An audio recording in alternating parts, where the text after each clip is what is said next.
вітаю на шовковім полі, я полкового знамена, дивлюсь на нього я востаннє, у нез'ясованій журбі, всю кров мою зі скидання, воно вібрало у собі.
Прийшли окупанти до нас в Україну, форма новенька, воєнні машини, та трохи поплавився їх інвентар. Байрактар, Байрактар. Російські танкісти сховались з кущі, щоб лаптем посьорбати довбані щі, та трохи у чах перегрівся навар. Байрактар, Байрактар. Приперли зі сходу до нас барани для восстановлення великой страны. Найкращий пастух баранячий хотар. Байрактар, Байрактар. Їх доводи всяке озброєння різне, потужні ракети, машини залізні, у нас на всі доводи є коментар. Байрактар, Байрактар. Вони захопити хотіли нас зразу, а ми зачаїли на орків образу з російських бандитів, робить примар. Байрактар, Байрактар. Російська поліція справи заводить, там вбивцю рашистів ніяк не знаходить, хто винен, що в нашому полі глухар. Байрактар, Байрактар. Веде пропаганду кремлівський урод, слова пропаганди ковтає народ, тепер нове слово знає цар. Байрактар. Байрактар. Байрактар. Байрактар. Байрактар.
Yes. The Leaf Spring Army sends its regards.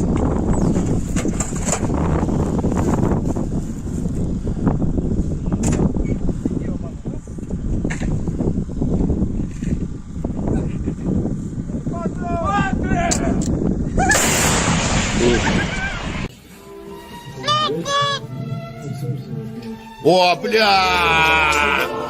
Игорь!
Hello everyone, I'm the Enforcer, and I'm accompanied by Enforcer Matt.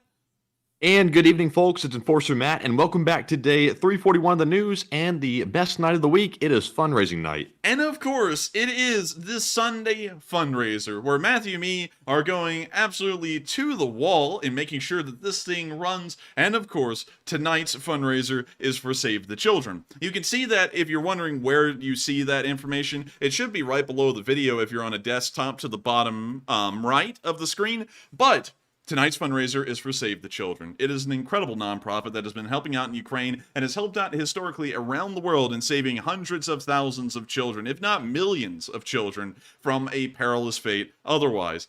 I highly encourage supporting Save the Children because, like other organizations where it's helping out Ukrainian soldiers to go to college due to something similar to a GI Bill, Save the Children is over there right now saving Ukrainian kids from getting killed. And currently in this war, despite everyone's best efforts, something over 1,000 Ukrainian children have been killed over the course of this war. And that is only proof that everyone in the world, including the Lee Spring Army, we have to work harder and we have to try and help out as much as we can to save more kids from that unfortunate fate. And so with that, we're now going to be moving. Also, by the way, there is not a moment right here where I'm going to be saying tonight, I'm throwing in my $100. I actually threw in my $100 right at the very moment the Lee Spring Army sent its regards and the artillery, the M777 fired. At that exact moment, my $100 donation came in. So make sure, if anything, to try and match the $100 donation. Why in the world did I forget what that was called? But make sure to try and match the $100 donation. Or, if you can't, do the best you can, because it's actually helping out over there, and I'm sure that the parents of these children are incredibly grateful that you're helping them to keep their children safe and alive. And so with that, we're now going to be moving on from that little bit of information and on into the United Kingdom, because while we are talking about helping out the children and making sure they stay safe, the Ukrainian military, at the end of the day, is the one ensuring that these kids will not fall to an unfortunate fate at the hands of Russian forces conquering their village and subjugating them to torture, among other terrible things. In this goal, the British have provided something like 14 Challengers, which have not arrived to Ukraine yet, but the Ukrainians that will use those Challengers arrived in Britain today, and a picture was released by the British Ministry of Defense showing these tankers climbing off of this Airbus A330 operated by the Royal Air Force, and they are now going to be on their way into operating and learning the Challenger 2 main battle tank. The Challenger 2 is one of the best Western main battle tanks in terms of its battlefield performance, and it is truly a force to be reckoned with on the battlefield. And so these soldiers not only are getting a paid-for vacation in the United Kingdom, which isn't that bad of a place, it's a really beautiful country, they're also going to be learning how to use one of the deadliest and most effective tanks that we have in the entirety of the Western world, which I think is absolutely wonderful to see, and hopefully we'll see these Challengers in Ukraine soon, sometime around late March. With that, we're now going to be moving on from this, and of course, I saw Santiago Flores say thank you to the Royal Air Force, and a huge thanks to the Royal Air Force for conducting these charters. And also, I wonder what the inside of a RAF Airbus A330 looks like. I wonder if it's really nice. Let's see, Voyager, the Royal Air Force. Is this it? This is it, actually. This is the jet. Necessary cookies only. I trust the Royal Air Force. Wait, that's not the same one. It doesn't look like they have pictures of the inside of the A330. It must be decked out in gold or something. Yeah, it's probably like really lavish in there. And also, look, they actually tell you exactly where these A330s are at. They're at RAF Briz Norton. Oh. That's pretty cool. And also, it's not really like that needs to be secret or anything, because you can just see them on satellite footage where they are at. But still, a really nice plane. Both times we flew to the United Kingdom, we actually ended up flying on one of these, whether it had been a Delta aircraft or a Virgin Atlantic aircraft. And really, to be honest, it was just a commercial airliner. We sat in economy, so, you know, you can't get, it can't be impressive in economy. It's just a seat. But still, it was a very nice aircraft, and it got us there and back. So I have a pretty good place in my mind for this thing, because, you know, this is the only aircraft I've ever flown on. But anyways, sadly, it doesn't look like we have any pictures of the inside of this thing. I've got to find them, though. I really do want to find interior. Let's type that in. Not that bad. Okay. So it looks, for the large part, pretty much like a normal A330. Nothing exceptional here. And we can see the inside In fact, the seats kind of look a little bit worse, to be honest, than like the one we flew on. Yeah, but it's the Royal Air Force. It's a government plane. So I didn't really expect that much, but this is supposedly a government VIP jet, and it looks like there's an economy class behind it. So I don't know if this is what the inside of that A330 looks like, but still, pretty nice plane. Moving on from that rabbit hole, though, it is very good to know that they will be learning how to operate a Challenger 2. We're now going to be moving out of the United Kingdom and across the continent of Europe and into, of course, Russia. Today we've gotten a lot of news from the Russian Federation. Well, not really news, but more so things to look at and laugh. And so let's take a look at the first clip we found today, which is that the Washington idiots arrived. Remember, Matthew, the guys who would go around with a giant cardboard nuclear missile and go, "Za Washington, nah Washington," and you know, they just repeat that for an hour. Well, it looks like they're back. And we found them today. It appears that they're being supported by the cops. Right there. You can see the stupid missile on top of the car. It literally says, "Nah, Washington." На Вашингтон вернуть? Господи, придурки. О, боже мой. They're being supported by the police, or they're being heckled by the police? They're being supported by the police. О, блядь, что, блядь?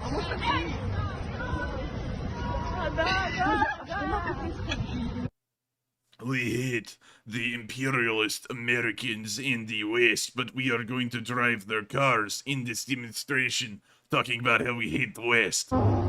Because I'm seeing this correctly, Matthew. This one here looks like a Western car. It looks like a Lexus or something. That's a Mazda, actually. Well, it's still Western. I was close. I was like, I have to save face here on that one. At least I was saying it was something that I guess is Asian in origin, but it's still Western in a sense. And they hate the West so bad, they're going to drive around the Western-made car with a Russian flag on top of it and go, "We hate the West, bleed." But anyways, we're going to be moving on from that clip. I just had to show y'all, but luckily we didn't have to hear that stupid chant of, "Nah, Washington, nah, Washington." But now we're going to move on to the next one because, you know, the Russians in that protest were extremely hectic. Well, no, actually I would say they're calm. You know, the complete opposite of hectic. They're very calm because there was no noise being made at all. They were just driving around with these flags on top of their cars. And this is actually echoed today in the Russian news, saying that Russia, as a geopolitical force, is a force of calming. It's a calming force. It's almost like your daily fix of jasmine green tea. It's just there to calm the nerves and soothe you. So let's watch this absolute delusion unfold on Russian state TV. А американская любовь признает только один вид физической любви, который называется БДСМ. Я не знаю, можно это слово произносить в федеральном эфире, но Америка умеет только так. Over here, you can say any words you wish, unless if it's the ones we don't like, then Satan himself will come and arrest you and put you in prison. Yeah, that's great to hear. You know, I love how he says there, Russia is a land of free speech unlike the West, where you can't say anything. And in Russia, if you say something, you can end up getting arrested. Hell, you can even hold up a sign in Russia that has nothing on it and get arrested.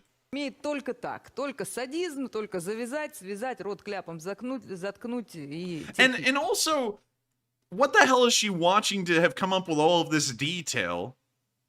You know, like, what the hell? Like, I really don't even know how to cover this and keep it PG, but is that projecting in a way? Because I've got to be honest with you, I don't know of any of this stuff that she's saying, and it's like, what the hell? Anyways, we're going to keep this thing rolling because that's just weird. Что называется. И когда мне говорят, что вот вы знаете, вы же там, вы милитарист, вообще там, вы что вы там говорите? Ну, я больше чем убежден, пока эти друзья ядерные бомбы по куполу не получат, ничего совершенно не образумится. И когда мы эту тему раз или иначе поднимали, но по-другому с этими дураками разговаривать невозможно. И всякие варианты. Меня убеждали, что это не так. Я тут немножко на другой передаче тоже на канале говорю, хорошо. Why in the world does this guy sound like his nasal cavity is about to implode right into his mouth? Like he's like... That he sounds like some kind of a pig or something. He sounds like the Orange Man when he was talking. He'd always go... Ядерного снаряжения нет. А сколько он поражает? А какой зоны поражения, а сколько в зависимости от ветра это будет разноситься. А что такое наземный воздушный взрыв? И когда вот эти друзья, которые мне там, ну, наши коллеги говорят, что а мы не знаем, говорю, а как вообще про это рассуждаете, если в этом деле бельмес не понимаете? Поэтому сегодня с определенной стратегической инициативой нашей, она железная сегодня наша, и тем успехом, который есть, я очень хочу, чтобы мы видели будущее, чтобы мы планировали за горизонт, чтобы мы понимали, что будет через год, 3, 5 и 10 лет. И вот в этой парадигме жестко к этому шли. Победим 100%. А где? Везде. Везде. They're so delusional. Дело далеко не в Украине. Везде. Россия была, есть и будет великой державой, способной что? Нести, как вот сейчас будем сказать, мир. Ключевое слово мир. Спокойствие. Мир, And there it is. After he just got done talking about nuking everyone and killing them because they're idiots and animals that can't understand anything but nuclear hellfire, now he's going to move on from that statement and say, Russia is a nation of peace. We bring peace and calm to the world. Like, that's the most delusional thing. They're as peaceful as a bull. That's like killing someone and then in court they sit there and ask, did you murder this man? No, I didn't because I'm a pacifist. But you clearly shot him. Well, yeah, but I'm actually a pacifist. You see, I'm a force of calm and reasoning in the world. I couldn't possibly have shot the guy. That's the line of reasoning that this guy is using. What an idiot. Сделать выводы, чтобы когда-то в 45-м до конца не додавили. Сегодня мы должны, наверное, додавить так, чтобы больше этой угрозы никогда и беды для нашей страны не было. And so with that's the end of the clip. But I gotta say, that is just dumb to the highest degree. I just can't believe how stupid this really gets. But anyways, we're now going to be moving on into the next clip where we saw another stupid dissertation from another propagandist.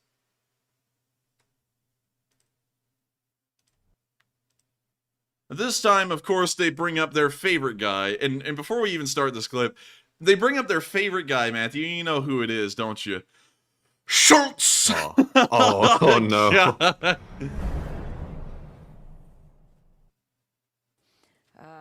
Мы видим Шольца, Oh, он говорит по-немецки, но мои коллеги, которые говорят, присылают мне это видео, где он пытался снять, как он сказал, опасения обеспокоенных граждан. Ну, обеспокоенные граждане, это все граждане, это вся его страна, с этого начнем.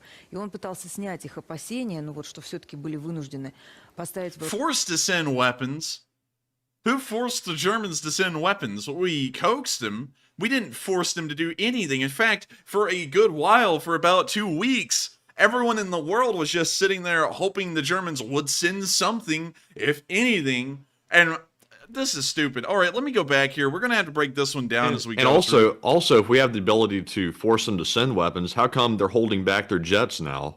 Yeah, and you know, another thing, if we have the ability to force them to send weapons, why wouldn't we just send our own in the first place? Why in the world are they trying to act like the United States, for some reason, has the military force, according to their story, to threaten anyone in the world to send their weapons anywhere, but apparently not enough military force to send their own stuff to Ukraine, according to this story? Like, that doesn't even make any sense. And we're going to have to break this one down all the way, so we're going to go back to this. Schultz! There it is again. The Schultz word. I'm so tired of hearing that word on Russian TV. They say that so much, it's gotten sickening at this point. And so now she says, I don't speak German, but some of my colleagues who do. It's like, why not just show this video clip that you're talking about here in a second with a translation on it if it actually happened? Why not? Like, what in the world would that hurt? Wouldn't that just help to bolster your argument? It's because it didn't happen. Я не говорю по-немецки, но мои коллеги, которые говорят, присылают мне это видео, где он пытался снять, как он сказал... And also, if you can't speak German, why is your friend sending you the video anyways without a translation? That's, like, worthless. You know, like, I'm sitting here trying to think about that. That would just be dumb. But anyways. Обеспокоенных граждан. Ну, обеспокоенные граждане, это все, граждане, это вся его страна. And now concerned citizens are his entire country. So Schultz is just leading a country of nothing but concerned citizens in a democratic country where if you don't do what the public wants, you might get voted out. And he's just sending weapons for no reason. And the Germans are not at all a big fan of this, the German public is. Yet we saw on video over the past 2 weeks before the Germans announced they would send Leopards that the entire German public was out in the streets protesting and demanding that the tanks be sent. You didn't see anyone supporting the idea of keeping out of the war and not supporting them with tanks. С этого начнем. И он пытался снять их опасения, ну вот что все-таки были вынуждены поставить вооружение. И немецкоязычные коллеги говорят, что по нему видно, что он чуть ли не And why in the world, my German-speaking friends say that he looks that he's on the verge of a heart attack. Did you just catch that, Matthew? And who's she talking about? She's talking about Schultz. What is that, like a subtle threat or something? No. She says, because, according to add credibility to the statement, my German-speaking friends who listen to him talk say that he looks like he's having a heart attack. Couldn't anyone observe that? You don't even have to be a Russian speaker to observe that someone is panicking or worried or something. So why in the world did you have to try and throw in for the credibility that your German-speaking friends said he looks like something? I can look at this Russian-speaking woman right here, and I cannot speak a lick of Russian, and I can tell you that she's lying out of her ass. That's just a straight-up fact. I don't have to sit there and know Russian to be able to tell that. But yet she's trying to act like you have to know how to speak German to read someone's expressions. That's just stupid. Инфаркт находится, и потому как он говорит... Простите, пожалуйста, да пусть сдохнет нацистская сволочь. And here goes the Russians wishing death on everyone, the force of peace and calm. Он хочет, чтобы мы ему переживали. Его проблема, не наша. Нам совершенно все равно. Чума на оба ваши дома, что называется. Его проблема в том, что он прекрасно понимает, что он взял на себя ответственность, которому, когда все это закончится, немецкий народ ему не простит и припомнит. Потому что у немецкого народа, в отличие от коррумпированной here goes that lame crap. все-таки память жива. They still have memory and still have a conscience. That's why they've been involved in the war up until this point in support of Ukraine. It's like no one sides with the Russians. And the only reason that the Germans have been reluctant throughout most of the war to support Ukraine is that they were relying on Russian gas for a good part at the start. Now they're not, and so they're really doing whatever they wish, although they're still trying to say, oh, if the Americans do something, then we'll do it, but until then we won't. И все-таки совесть цела. У немецкого народа именно. Другое дело в Германии, как говорят опять же специалисты, не так много немцев. Как шутят специалисты, в Восточной Германии живут немцы, а в Западной Германии в основном немецкоговорящие американцы. What? West Germany, the whole of West Germany is full of Americans that speak German. That's Are you different. kidding me? That is so stupid. That is the stupidest thing I've ever heard. Oh my god. Okay, we're moving on. I don't even have to cover that. But that's just stupid at its core. So we're now going to be moving on from Russia because the brain rot's been insured today. And of course, that's the kind of brain rot we're trying to defend against here reporting on this channel and also running our fundraisers. So a merciless plug. We don't do merciless plugs unless if it's for the fundraiser. Make sure to support tonight's fundraiser to help save the kids from these kinds of idiots. Because imagine these kinds of idiots having a say over the lives of Ukrainians just on that level. And so with that, we're now going to be moving on, and I've got to give a shout out to all of the Americans who have done such an impressive job of conquering Western Germany. I mean, it's unbelievable. They're just over there, they're speaking German, they're talking in the accents, and they're wearing the lederhosen, and they look like Schultz, eine Cremina. And I got to tell you, it's absolutely huge. They're not sending their best, Matthew. We're sending our worst. They're just hanging out over there, eating all the bratwurst, smoking on all the hookahs, and some of them are good people, but some of them are really bad people. Anyways, we're going to be moving on from the Russian news, and we're now going to be moving on into Ukraine and covering how the Ukrainians have been obliterating this kind of stupidity today on the front lines. But starting off in the far west of Ukraine, we've gotten a picture of a really interesting brand new minesweeper that we have not seen in Ukraine up until today. This little thing right here. The BMR 3MA Vepr. And we can see that it's fairly... Wait, hang on. hang on 1 second. I'm sorry. When I did the news earlier, I misread that. We're now going to be moving that over here, and now let me go back and eat my foot, and now re-say this in the correct way. A brand new Russian mine-clearing vehicle has been spotted in Ukraine. Picture of it right here. This is a BMR-3MA Vepr. This thing is based off the T-72, and it kind of looks like it's a combine harvester made out of a T-72, but this thing apparently is pushing the boundaries in some kind of a technological limit. For all we really know, because I'm not really a big techie in terms of mine-clearing equipment, this is just another mine-clearing vehicle. This may be showing that the Russians are going to be attempting some kind of offensive somewhere in a stagnant part of a front line in Ukraine, like in the Svatove area, where minefields have most likely been laid out in small areas, and they're going to try and use this thing to clear paths for the Russians behind them. If that is the case, the Ukrainians probably will be able to destroy these things before they mostly get through the minefield. It'll be a costly operation for the Russians to try and push through, but it is fairly interesting to see that they've gotten a brand new mine-clearing vehicle. And so with that, we are now going to be moving. Also, PA said, is anything not based on the T-72? No, in Russia, the T-72 just ended up being the be-all, do-all as far as anything is concerned. In fact, the Russians are so backwards technologically in terms of being able to make anything new, so they just have to make stuff out of older things. They have this turbojet, let's see, T-72 in a mine, and I'll try and pull this up for y'all. Let me see if I can find the pictures of it. T-72, 1 second. T-72 with jet engine. And let me see if I can find a picture of it here. Wait a minute, am I getting that wrong? Is it a T-55? I feel like it's not, but let me pull it up.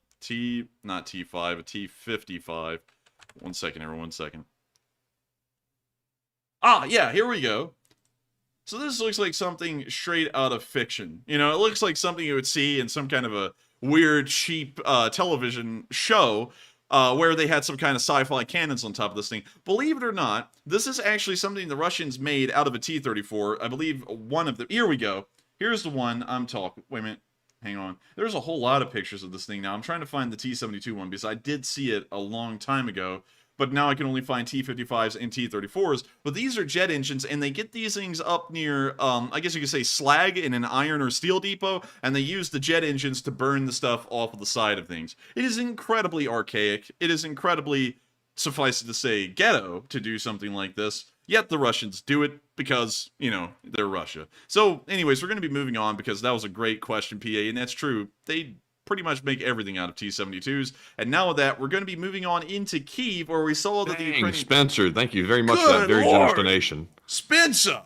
Killing it out here with a $1,000 donation, and he's gotten us up to $4,300 on the fundraiser. We're only 35 minutes in, and we're only $700 away from reaching the goal. Thanks to Spencer, who just put in about 20% of the entire fundraiser goal for the night in a single sitting. An absolute legend. I can't believe that, honestly.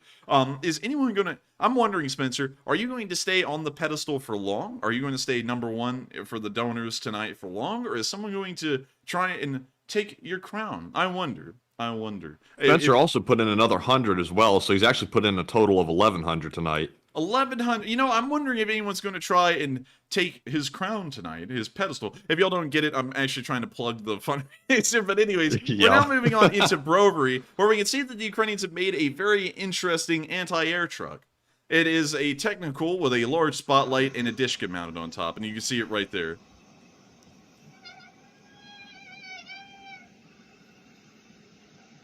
Might need a little WD-40. Oh, that thing's sounding like rusty.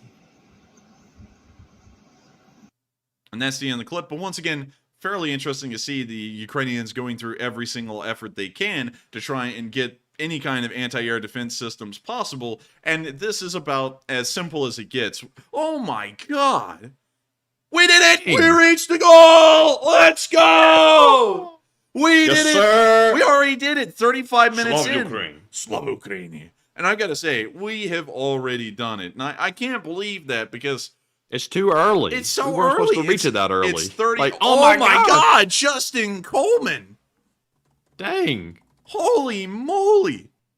This is insane. This is probably going to be us reacting to donations for about the next 10 minutes now because, like, the ball has started rolling. But I gotta thank all of y'all so much for helping us to reach the fundraising goal so quickly tonight. In 37 minutes from the start of the stream, we have already gotten $800 over the $5,000 goal. Absolutely unbelievable. That is cool. And I got to thank y'all so much once again for helping to support Save the Children, helping out those kids in Ukraine that will be supported by Save the Children, and hopefully they will be saved from areas where the Russians are bombarding and also helped to be supported behind the lines. And so with that, we're going to be moving on from that little shout out. I just can't believe that, though. And we're now going to be moving out of the AA technical video as well and on into our next bit of news down in the area of the location unknowns. So strap yourselves in because I'm actually going to have to go off our stream to go pull up the casualty report because I wasn't able to get it before the stream. But starting off with our first clip, we saw some Russian prisoners were captured today.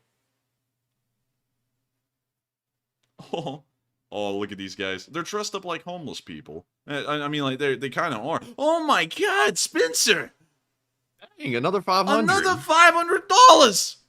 Good God, we're now $1.5 thousand over, and we're just 38 minutes in. Crazy! I can't believe this. This is crazy. Insane. Man, this is really what tonight is all about. We are, of course, covering the news, but tonight's about helping out the people that we're covering the news on, and I cannot believe that we're helping them out that much tonight. We are getting well up into the category. Mike D with $100? Man, everyone's coming in tonight.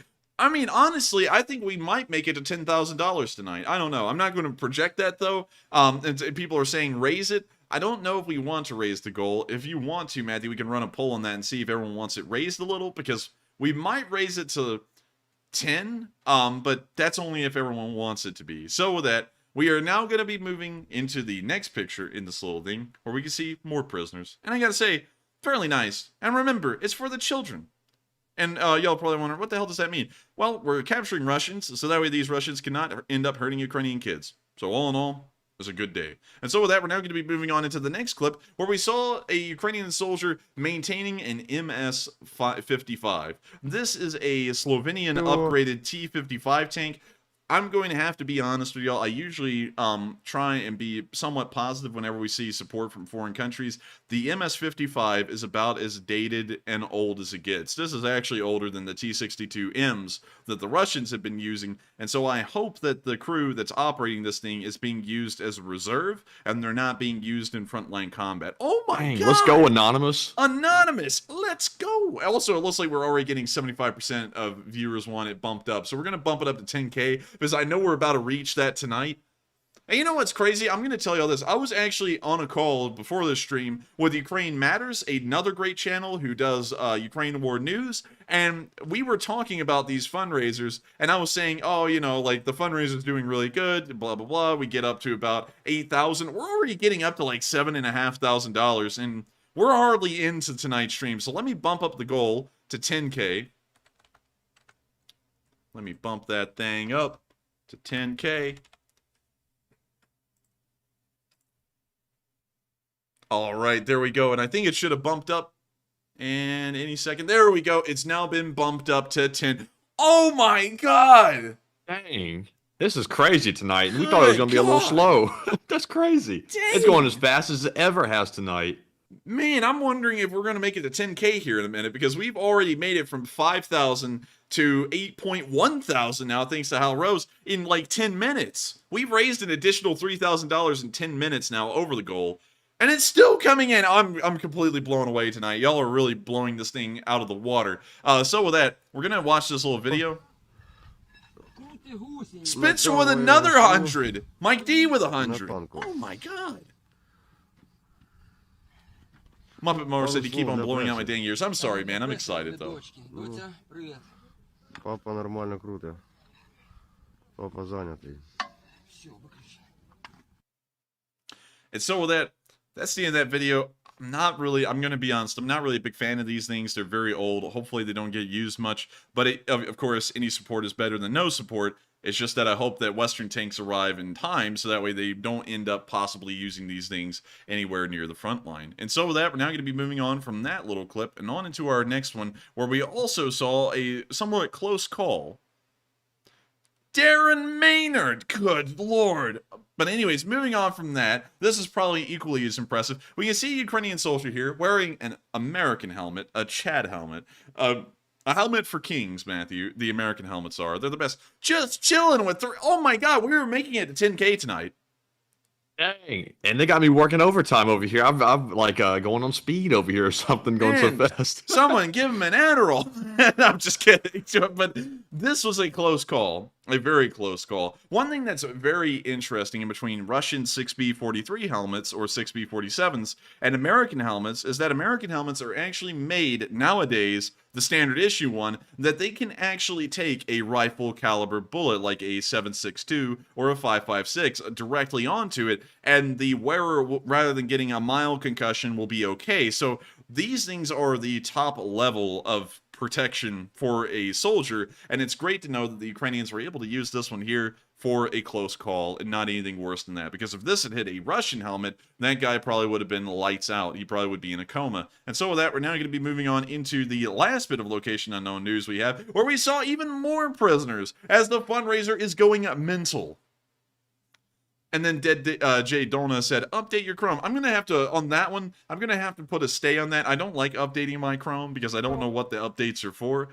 So I just let it sit around for a while. But we can see more Russian prisoners right here.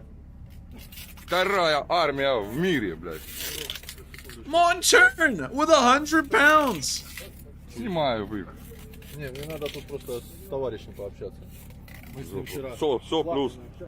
And we can see the prisoners back there. Once again, great to see, and it's wonderful to know that even more prisoners have been taken, and that, of course, the Russians are crying and seething. And they can keep on crying and seething because our fundraiser is going to the stars, and with every single fundraiser of ours that goes well above and beyond what we originally anticipated, there are at least 5 Russian bots out there who have now cried so much that they've created a second Volhudar salt mine. And so with that, we're now going to be moving on into the Kyiv Independence Casualty Report, which I'm going to have to find by typing in Kyiv Independent, believe it or not. And let's go down here to the Twitter. Let's scroll down to the Casualty Report for today. And there we have it. Oh my lord, holy moly. We are $100 away, by the way. We are so close. Man, Lindlubber coming in with $100. We are probably less than $100 away, really. And so we are just a second away from going and blowing. Oh my god, we did it! And Steve Fairman throwing in $200. I cannot believe this. Do we have to raise the goal again? I don't know. I don't know. Spencer is in chat throwing in another $150. I can't believe it. $10,000. Cindy Mitchell throwing in 109 get 80. I cannot believe tonight. Tonight is unbelievable. I feel I'd like pinch me, Matthew. I must be dreaming because a fundraiser has not blown up like this in a long, long time. I haven't gone this fast in ages, I gotta say. Matthew's brain is like there's steam coming out of Matthew's ears because his brain is working overtime to try and keep up with this. But the chat is also going mental as well. Y'all are going at like 1,000,000 miles an hour down there. And I cannot believe that we're going this fast. Should we raise the goal again, though? Because we've got through another $5,000 in like 15 minutes. And I think going at this speed, we don't want the momentum to stop, baby! I don't know. I think, you know what? Matthew is probably too busy to run a poll. I'm going to make the poll instead. And so we're going to start a poll. Let's see. LSA to the moon? Question mark, question mark, question mark. And we're going to ask the community. Let's see here. Will the LSA go to the moon tonight? We're going to give that a minute. And if y'all all say yes, we'll go and bump up the fundraiser goal even higher. Wow, that is unanimous. We're going to give that a minute, but while we're giving that a minute, we're going to go through the casualty report here. Another 650 Russian soldiers have been wiped off the face of the earth today. We don't know how many wounded. 22 armored personnel carriers have been completely destroyed today. Another 10 supply trucks. 8 tanks, an incredibly high number. We also saw 7 artillery pieces get destroyed, and we saw nothing else get destroyed at all. So it appears that everything that got destroyed today was largely frontline equipment. And this is very telling because the Russians lost another 700 soldiers for a small slither of ground again today, and 10 tanks and 22 armored personnel carriers, and now they can't even supply them because all the trucks that were heading to that part of the front line were blown up. And so, with that, we're now going to be moving on from this casualty report, which is, of course, wonderful to see, and I see that everyone... Wait, were there Bobcats? Did we lose any Bobcats? No skid steers, Matthew. I hate to tell you. Man. Yeah, no skid steers. But you know something that's really blowing me away right now? It is unanimous. LSA is going to the moon tonight. We are going to be moving up the fundraiser again, another $5,000. Y'all gotta calm down. I'm just playing. Do not calm down. Go mental. We're going to up this again. So let me find it. There we go. And we're going to up this to 15,000. And I highly doubt that the least... Well, actually, I don't doubt the Lee Spring Army cannot reach a goal, but I'm going to be completely blown away if we reach that here in minutes. So it's been upped again to 15,000, and we're going to see if we can make it to 15. And so with that, we're now going to be moving on out of the location unknowns, which of course have been fairly interesting, and we're now going to be moving over into the northeastern area for just a quick minute, because the Lee Spring Army is currently traveling at a faster rate than Matthew and me can really even keep up with. So with that, I'm now going to add a whole other bit to Matthew's plate, because I'm sure he has not caught up, and we're now going to be moving on into our polls, which I'm sure we've not even had time to run a single one tonight, except for the ones asking if we should up the goal. So with that, what do we got, Matthew? All right, so I'm going to have to take a break from the live chat for just a second because otherwise we can't go through the poll. But if we see a donation, we'll call it out on the spot. But anyways, we have had a chance to run one poll, surprisingly. I don't know how. But the question is, Zelensky says Russia hopes to drag out the war to exhaust the Ukrainian forces. What are your thoughts? It looks like 49% said no, Russia isn't equipped to do so. 14% said unsure, and 37% said he's right, Russia is trying to wear them down. Now on this one, I've got to say, I think Zelensky's still trying to drum up support because I really don't think Russia can support or afford to drag out this war unnecessarily. I think they're running on fumes. But Enforcer, what say you? I would agree. They are running on fumes, and this war was initially supposed to be a lightning, pretty much a blitzkrieg in a way, which is also called a lightning war. That's why I was about to say that earlier. But that was the whole entire plan the Russians had going into this war, so it wouldn't make any sense for them to now say, oh, actually, it's supposed to be a slow grinding onslaught where hundreds of thousands of guys died. That wouldn't make any sense at all. And while Matthew is completely taken over right now by the amount of things going on, probably having some kind of mental overload, he did ban a bot that was saying to donate to him. And also another several bots just then. Dang, bots man. are heavy tonight. When support rolls in for Ukraine, the bots will show up like instantly. And so another merciless plug for the fundraiser. If you want to piss off Russian bots that are working straight out of an FSB headquarters or a sweatshop in far Siberia, make sure to support tonight's fundraiser, because the more we raise, the more the bots come out and cry. And that's always fun to watch, and we always get a good laugh out of it. But I don't think the Russians are prepared for the long war. This was initially supposed to be an incredibly short one, showing their actual ambitions. They did not expect this to be as difficult as it was, and so I do not think at all that they are prepared for a long war. And so with that, I hope that does address the poll fairly well, and I think we're on to the next one. And that was our last poll for now. So we have an extremely long list of top donors tonight. So Enforcer, are you ready to jump into them? Man, I will. It's going to be quite long. But before we do that, Matthew, I'm going to have to add a little bit of pressure here. I think it's time to do something that we haven't done, and I think 2 fundraisers. And of course, the viewers are calling for it. I've seen a couple of viewers say this, but it is time for us to call up a general order. It's that time, I believe, because the Lee Spring Army is going to the moon, and we are going to definitely reach it tonight. 15,000. No big deal. So, to lead the charge, I'm going to throw in a $20 donation, once again, to Save the Children. I believe this is general order, if I'm getting the number right. 11.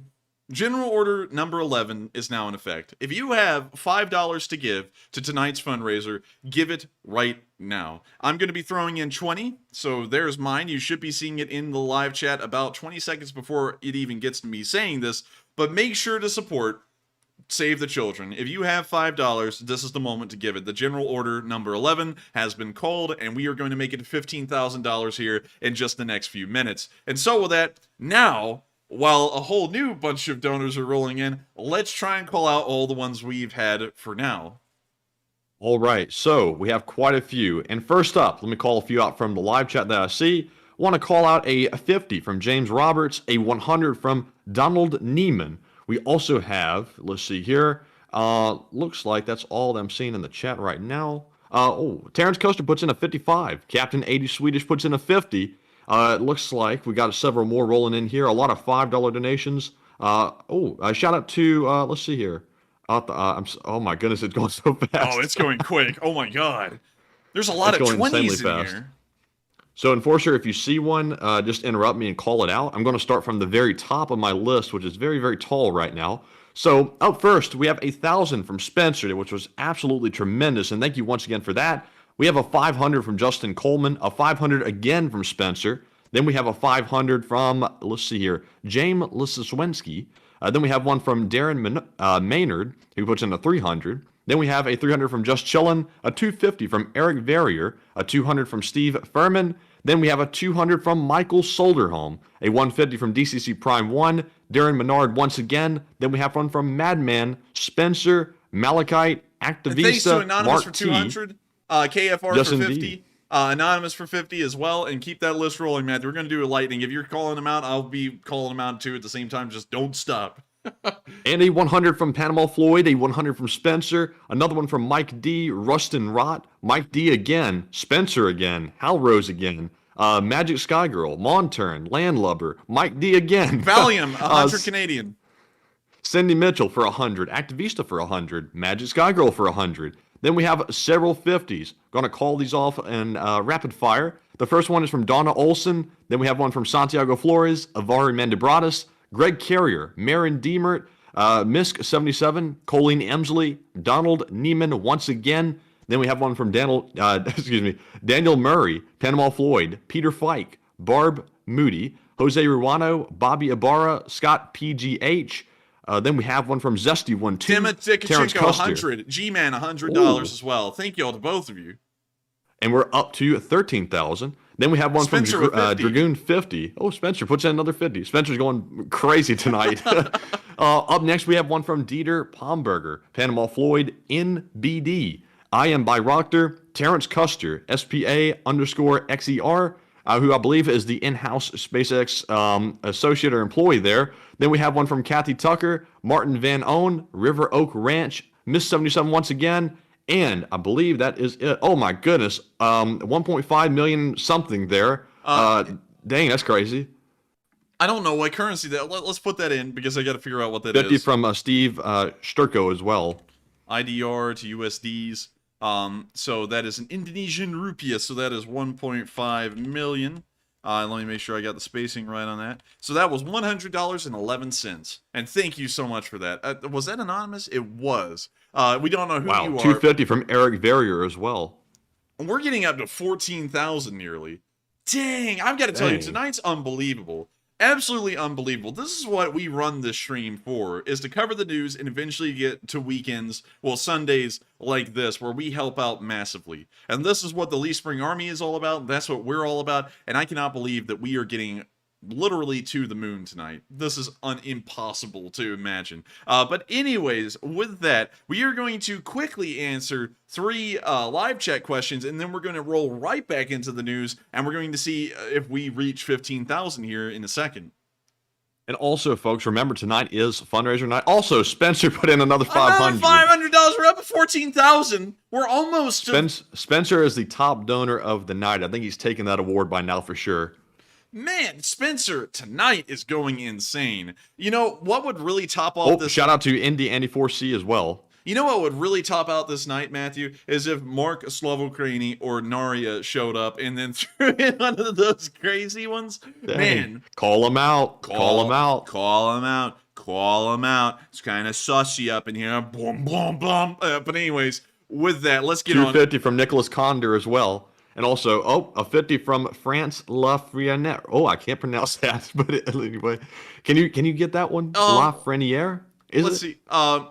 Nicholas, France Lafreniere, I believe. But I think I may be getting that wrong. So we're sorry we're butchering that, but thank you so much for the support. And so with that, I think, Matthew, we've got to get to the live chat. And so with that, what do we got?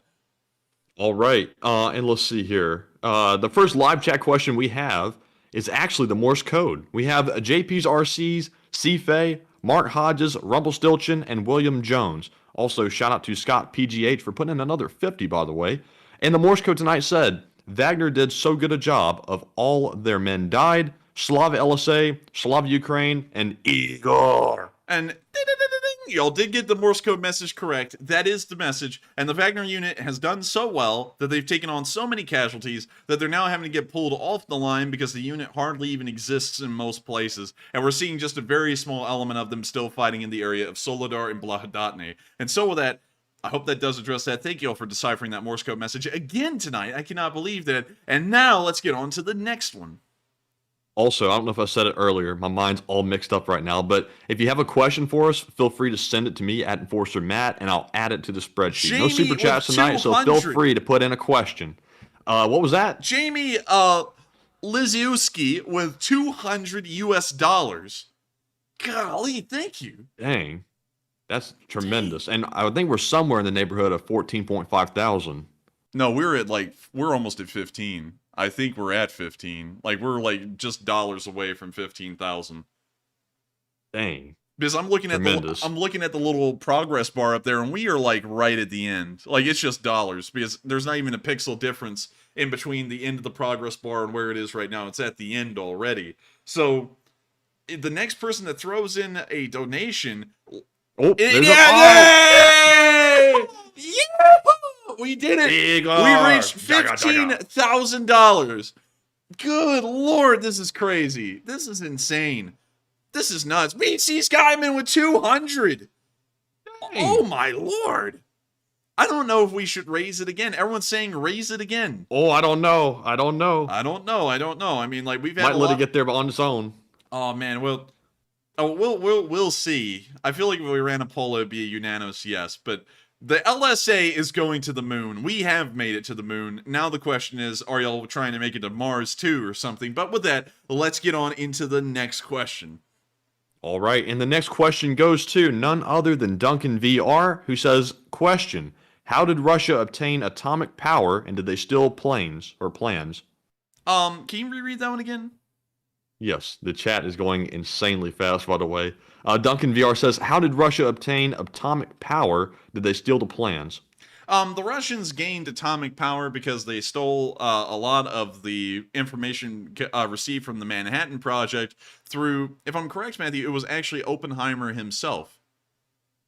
I'm not really sure about that. I'm not sure if Russia got it from him. Who gave Russia atomic secrets? Who gave Russia the atomic bomb? Fuchs. And Canadian Manhattan Project to the Soviet Union. Yeah, that is the guy. This is the guy right here. It was not Oppenheimer. It was Klaus Fuchs. And he's the guy who would end up giving the nuclear information, all the atomic information, to the Russians, which is really how they got to making a bomb.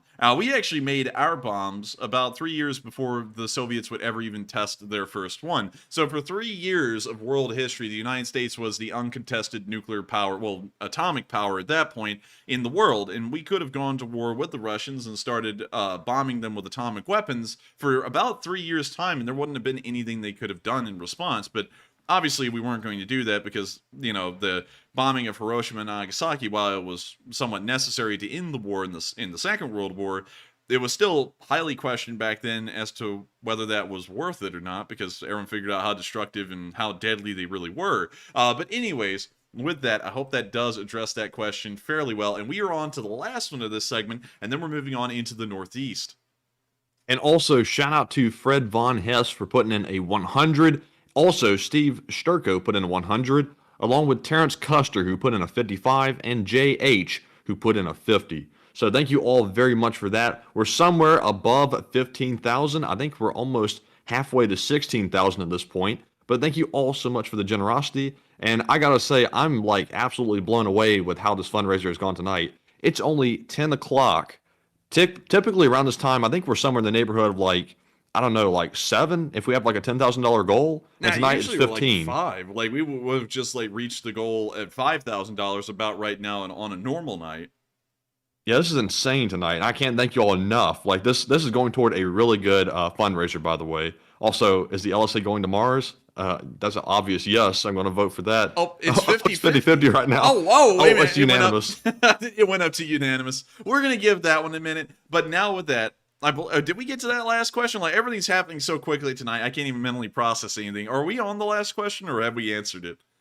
So we're getting to the last question right now, and this one goes to N. Hansen, who says, do we have the full story on the school that the Russians blew up and then tried to blame Ukraine?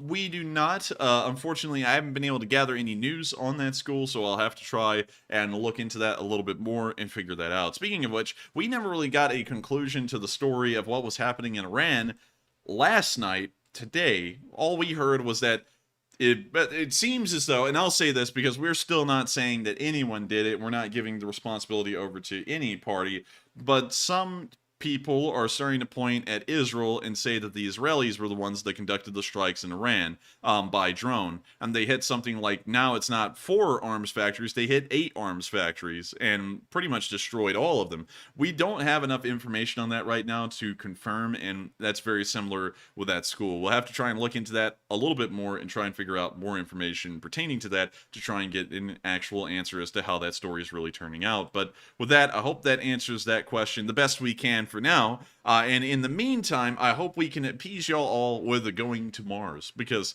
we're getting there before Elon Musk does, or the SpaceX Starship rocket will either. I think we're going to make it there tonight. But with that, we're now moving on from the question segment and on into the Northeast, because one thing, let me get that off the screen. One thing interesting that we've seen is that over the past 24 hours, nothing has really happened. The no man's land in the area north of Rubizhny has closed to be at a little bit of a closer distance, but nothing else has happened of note. We did see some interesting things, though, occurring behind the lines in Cremina, and it appears that the Ukrainian military has been posting a lot of videos from the area showing a lot of their vehicles.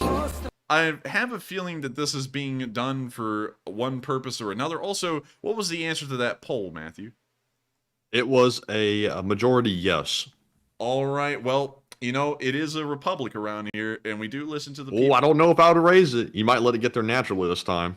Well, I mean, if they want it raised, we can't tell them no. You know what I mean? That's the company policy around here. So we're going to Mars tonight, y'all. Yeah. All right. And as we watch all of these Ukrainian forces that are in the area, supposedly, the fundraiser is now being put up to its final goal tonight, which is $20,000. If we reach $20,000, we're just going to leave it there, because this has really gotten far already, and I feel like we're asking a lot to go beyond $20,000. But there we go. It's gotten up to 20K, and if y'all want to send it into space again, there you have it.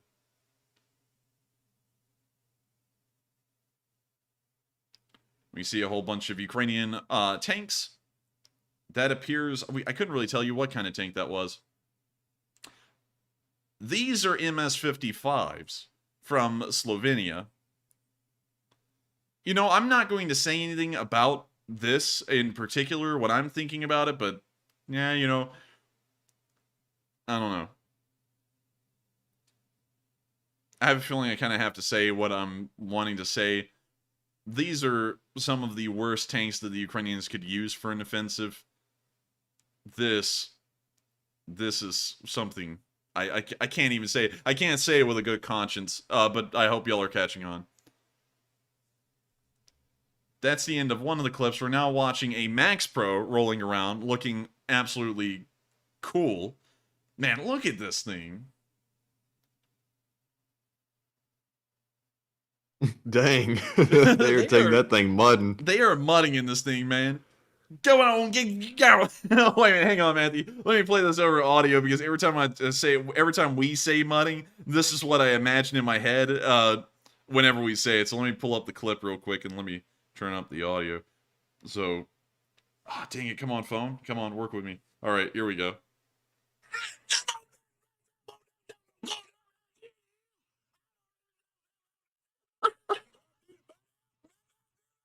What the hell?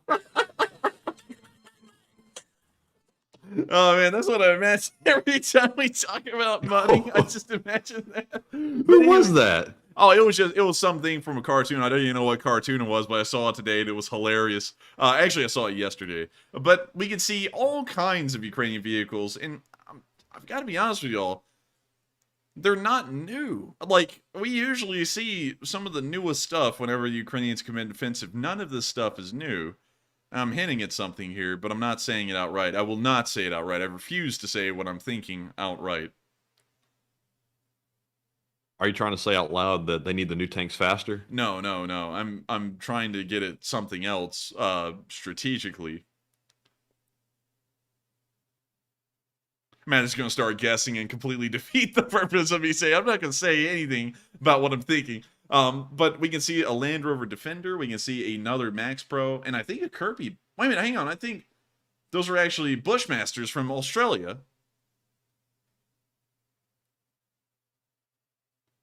Lewis said, just say it, man. Right. I agree. He's making a big deal about it, and he won't say it. I'm going to say it. They're not conducting an offensive here. This is a PSYOPs campaign. Do you see? Because notice PSYOPs is over there? Yeah, he's over there right now, Matthew, I swear. But most of these things, except for that one, except for those two, are old. Everything there is very light. BMP-1s, MS-55s.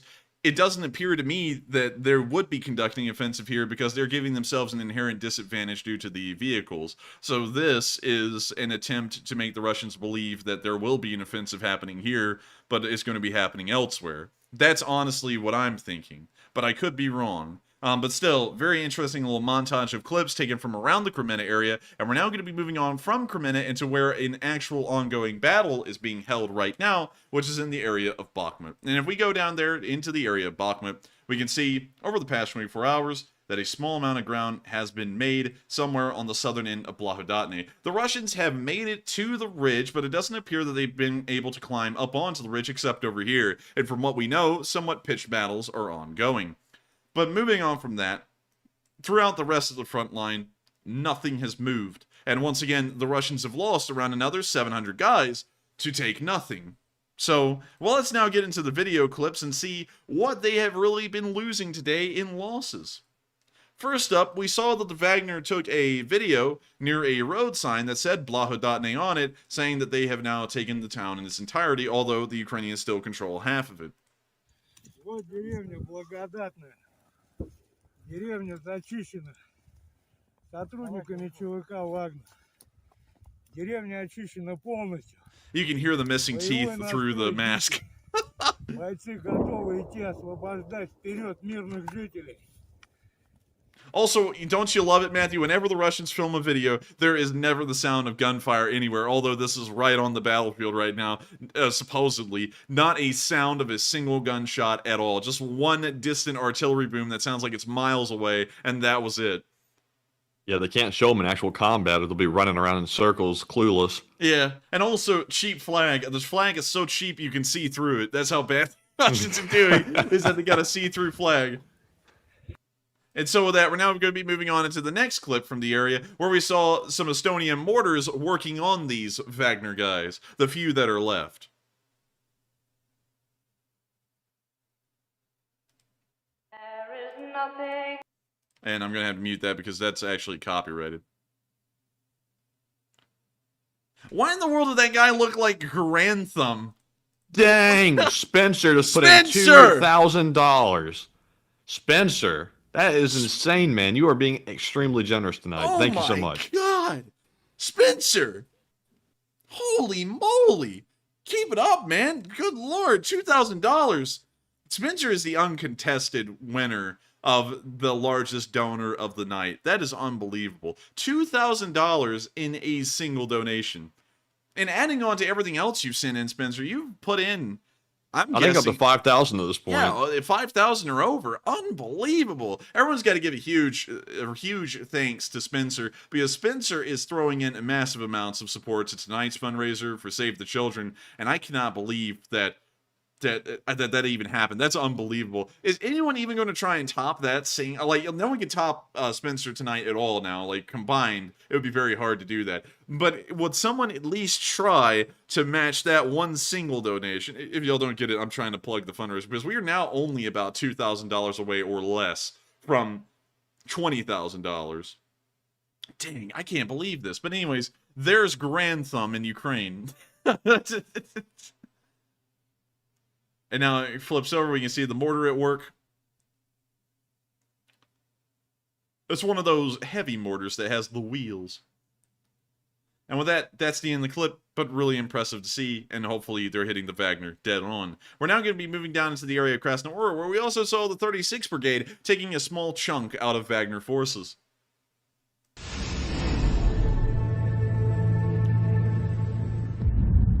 Hopefully no music.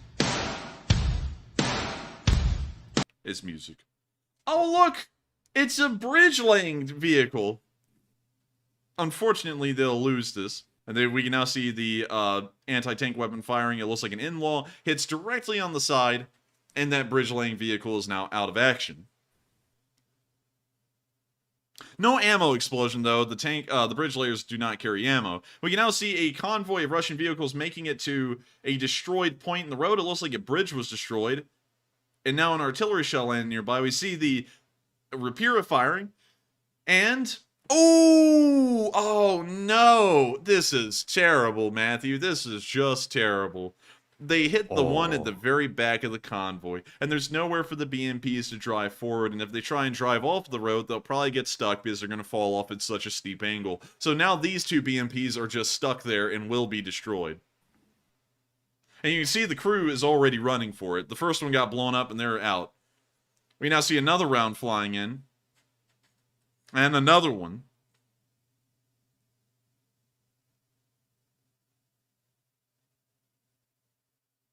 We now see the silent film subtitles being thrown on. We can see a guy taking a nap, and we can also see the destroyed BMPs, plural. We can also see that one with a weird camo. This one got blown to high hell and back. We can now see the silent motion picture card pop up again. We can now see another convoy moving in the area, moving through the field. It's a rather large convoy as well. And here it comes. They're moving. We can see some shells exploding nearby.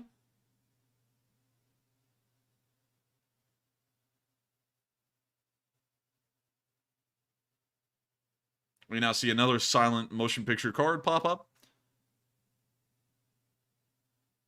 We now see a Stugna on its way to one of the vehicles. And it's now going to reach out and touch it, and it touched it.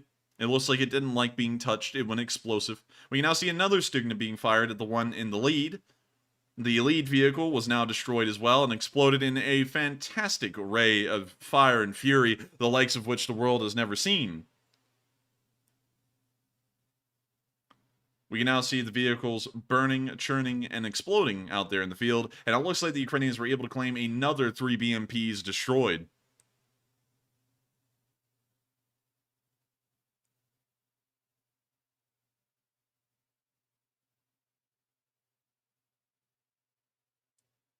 We now see another round flying out there at a really high arc. Oh my god, that was crazy. It was like a Civil War cannon firing. We now see the vehicle going up in a nice roaring inferno.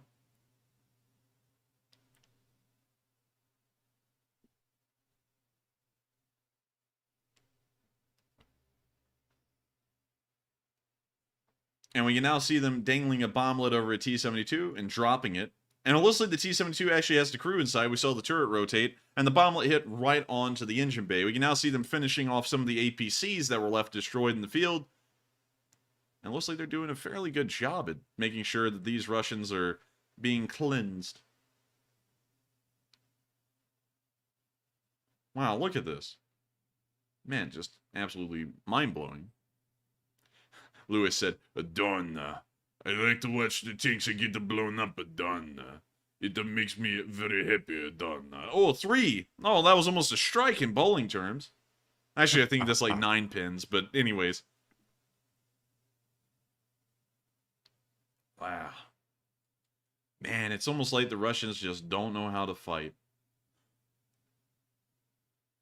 Insert Russian bot saying, wait until they pull out the good stuff, talking about the T-14 Armada, and no one wants to use it because the engine seals don't even work. But anyways, with that, that's the end of the clip, and once again, huge credit to the 36th Brigade for blowing away more Russian forces in the area of Volhudar. We're now moving on down into the center of the front line, where we also saw some Ukrainians firing at the Russians again near Bakhmut. Let's take a look. We see him on a Humvee firing his 50 caliber machine gun. It appears that the ammo can has fallen off, but the machine gun is still operational.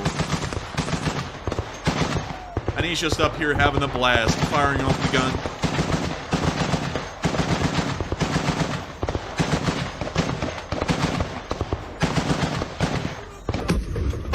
We now see it's clipped to inside the Humvee, looking up at him. We now see him rotating the turret a little.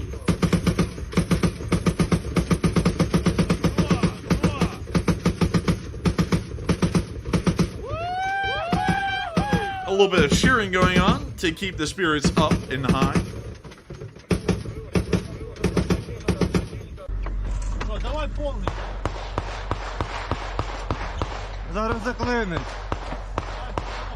Now see him looking into the tree line again and firing.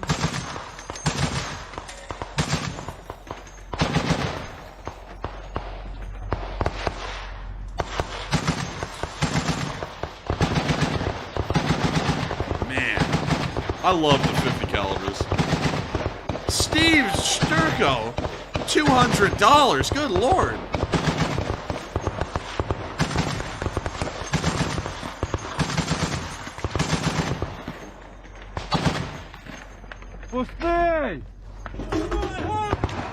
They're now backing up off the field after expending the can of ammo. People are cheering inside the Humvee. It's a good time out there. They're having a fun time. And wow, they are flying. And that's the end of the clip, but once again, the Ukrainians are really laying into the Russians. I guess you could say, Matty, that they took their Humvees filled with 50 cals, they spread them out, and they then they put down Russians for 3 days. And so with that, yeah, I guess you could say that. Yeah, I mean, you sound crazy. I'm not sure if we want you around here. I mean, you don't really sound mentally sane. I don't think I want you here. Why in the world did that guy sound like he was like impersonating Rodney Dangerfield on the phone? Oh no! I'm telling you, you don't really sound sane around here. But anyways, we're moving on from that clip and on into the next one from Bakhmut. Inside the town, where we saw evacuations still underway as they try and get everyone out of the city as best as they can. Also, once again, I would like to say this. We are around $18.8 thousand raised tonight. We are only $1.2 thousand away from our $20,000 goal. And don't y'all want to make Russian bots cry? Don't you want to see a Russian bot crying and whining that the support for Ukraine should have fizzled out by now, and then why in the world are people still backing him up, and Schultz is having a heart attack? Make sure if you want the Russians to freak out like that and the bots to cry, make sure to support tonight's fundraiser. And also, Texan Dave said, no, not Rodney! And also, if you support tonight's fundraiser and we reach the $20,000 goal here in the next 10 minutes, I will not do Rodney Dangerfield at all for the rest of tonight. And so with that, we're now going to get on into this video.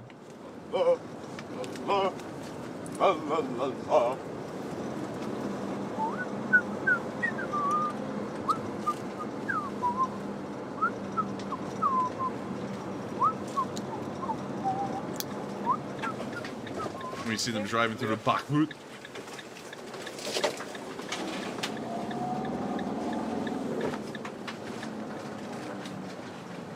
There's a little town of Bakhmut. Turn around. Yeah, turn around. Yeah. I will hide somewhere here. Yeah. You now see them walking down a gravel road.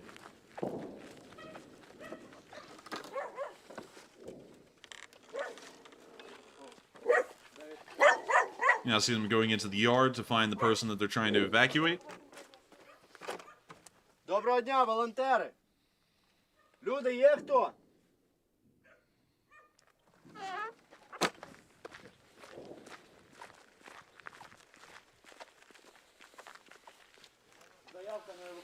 Cindy Mitchell does not want to hear Rodney Dangerfield again, and we're up at 19,000 now. We're less than 1,000 away from the goal. Дуже швидко. Паспорта, телефони. Не забуває. Якщо у жінки паспорта просто не получала, є код, сидіть. Все, що є, все, що є, звісно, звісно.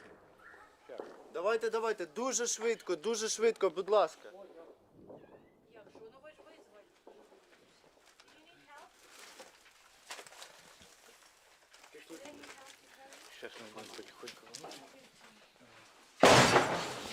Oh, something just exploded outside. Daniel Lee with $100. Thank you. Fucking coming. Fast, please. Yeah. Your side.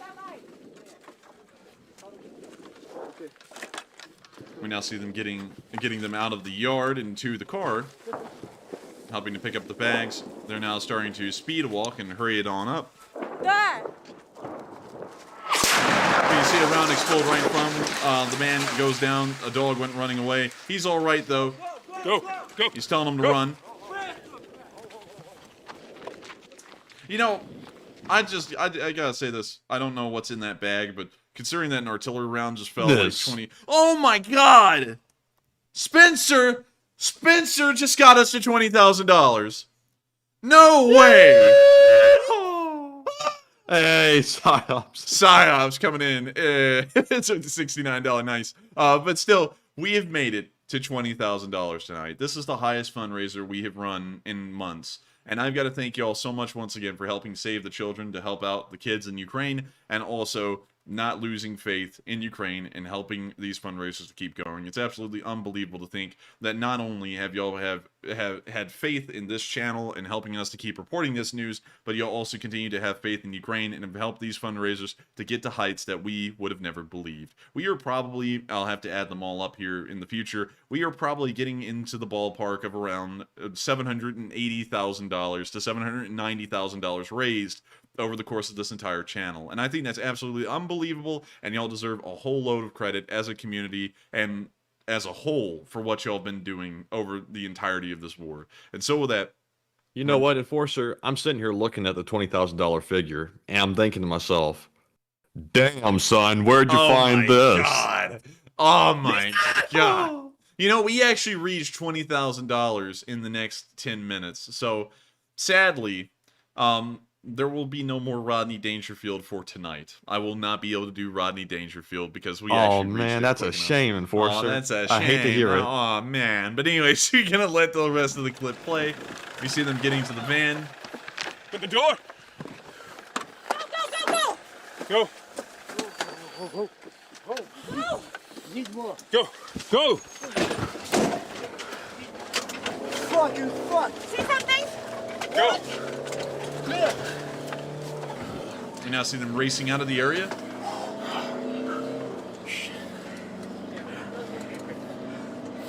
Fucking bastards.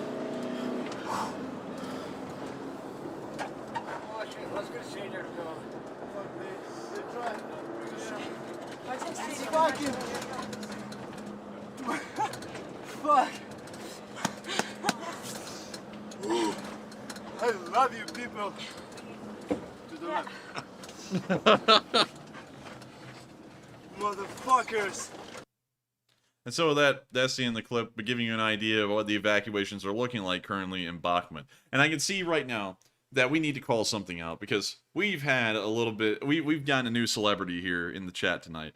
Spencer has absolutely carried this fundraiser from start to finish. I don't think anyone can even debate that. He has raised on his own, well, donated at least over $6,000, maybe even $7,000 tonight on his own. And I cannot believe that you have supported this fundraiser so much. Absolutely unbelievable. It is something that nobody even asked for, yet you stepped up and did. And I think that is a huge credit to your character as a person and how much you're willing to help out. You have a massive heart. And for that reason, I see a lot of people calling that you should get a title. And I believe that it is time to hand out a brand new title to our hero of the night, the massive supporter to tonight's fundraiser for Save the Children, Spencer. Spencer shall have the title Spencer, Protector, Guardian of the New Generation, the Lord of...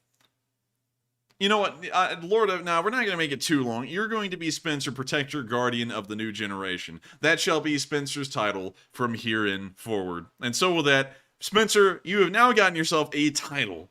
And so use it well. And so with that, we're now moving on into the next bit of news in the Bakhmut area, where we saw that the Wagner unit is in fact disappearing. Y'all heard it right. The Wagner will be extinct here in the future. According to the Institute for the Study of War, which has been fairly accurate on a decent amount of things over the course of this war, and so I have taken this as fairly accurate. The Wagner group is being replaced by conventional Russian forces in the area of Bakhmut because of the high losses and the lack of manpower that the unit now finds itself facing. Of course, the Wagner unit is still operating in the area of Volhudar and Volhudar, but in the area of Bakhmut, we will no longer see the war criminals of the Wagner unit because the Ukrainians have been able to wipe out so many of them that they've practically ceased to exist. And so we're now going to be moving on from that incredible news, and I hope that they can speed that up and get them out of the Volhudar and Bakhmut area as well. And we're now going to be moving behind the lines to see that a special operations unit of the Ukrainian Armed Forces took a picture today in the city center near this MiG-17 monument. Really cool, and also, I like that this guy's got an M16. That is a straight up M16. And also this guy has one too. And that guy has one. And this guy has one. And that guy has one. See, Matthew, there are M16 enjoyers in the world. The entire Ukrainian Special Forces unit here are all M16 enjoyers. I bet they probably prefer that over the other choices, to be honest. Oh, probably, for sure, to say the least. And so with that, we're now going to be moving on from that little picture and on into our next bit of news in the south of Bakhmut, where we saw some Georgian partisans at work, most likely in the area of Opitne or somewhere around there.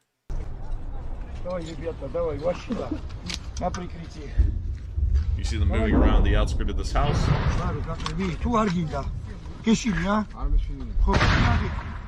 Макс, давай. Пошел, дистанцию, пошел. Давай, прикрытие. Давай. Помогайте, бля. Все, двое остались. Не надо там много. Ты за мной в обычай? Давай, пошел, Макс. Да вот еще один идет. When you hear firefights and artillery fire in the distance. Давай, давай, перебежками направо зашли. Да что вы спите? Пошел. Давай, пошел. Давай, давай! Давай, ребята! Давай, давай, давай, хлопцы, давай. Главное двигаться, пацаны, хорошо, все, главное двигаться, давай. Давай. Now see that they made it to the next house, they're moving forward again over some of the debris. Climbing over a fence.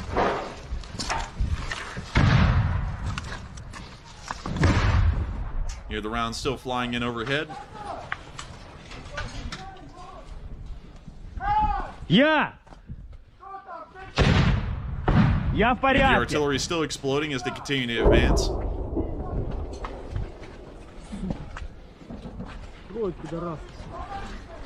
Все целые там впереди.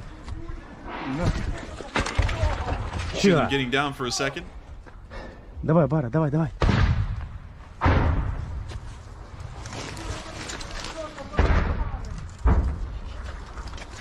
Стоят.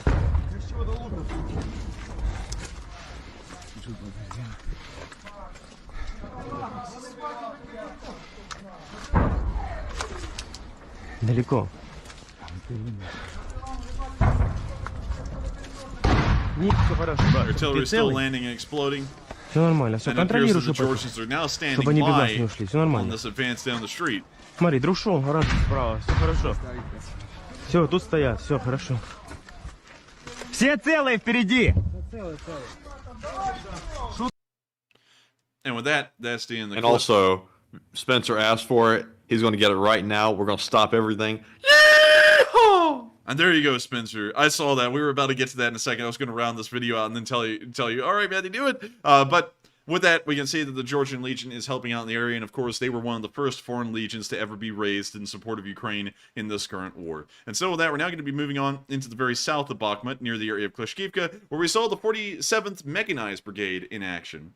and that post was actually deleted. So with that, we're now going to be moving on from the southern area and on out of the Bakhmut region and down into Donetsk around the area of Pisky, where today we saw that a T-80BV was destroyed. And I gotta tell you, destroying that BV was easy.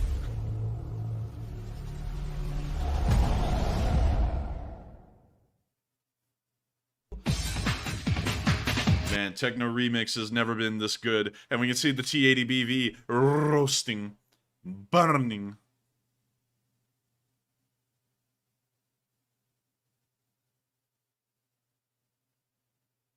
And we see it's just continuing to have a nice smoldering flame.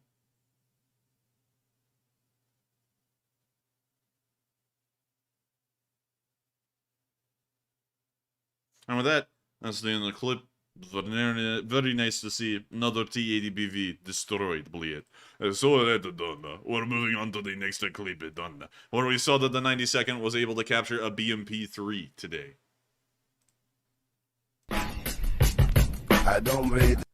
Some more good music. That was about to be a bop, too. That was about to be straight bop. We'll unmute it for just a second. It's not that bad. I'm going to be honest. Not bad at all. But we can see the Russian vehicle BMP-3 moving into tree line. We can now see them firing ATGM, and it flew right through the tree, onto the BMP, and onto it again. And we can now see them dragging away Russian BMP-3 back to their lanes. Absolutely impressive. And so with it, that is end of clip, but great to see. And so with that, we're now moving on from Pisky area, and we're now going to be moving on down the line and into Marinka, where we saw a Russian soldier get hit today. And so let's watch. Yeah.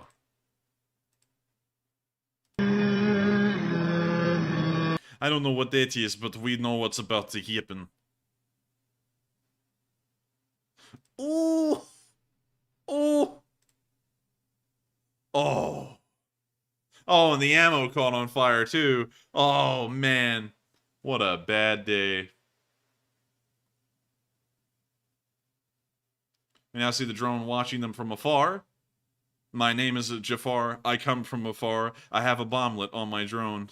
And we see the bomblet falling right near him.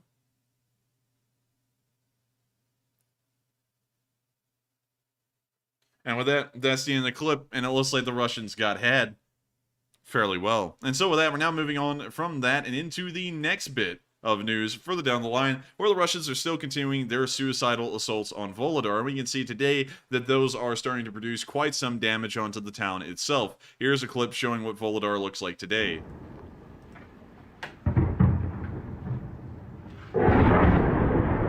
Of course, the Russians bringing their typical scenescapes of peace and calm to every part of Ukraine, like they always have. And it's sad to think that thousands of people had to be pushed out of this town in the Russian aim of peace and calm.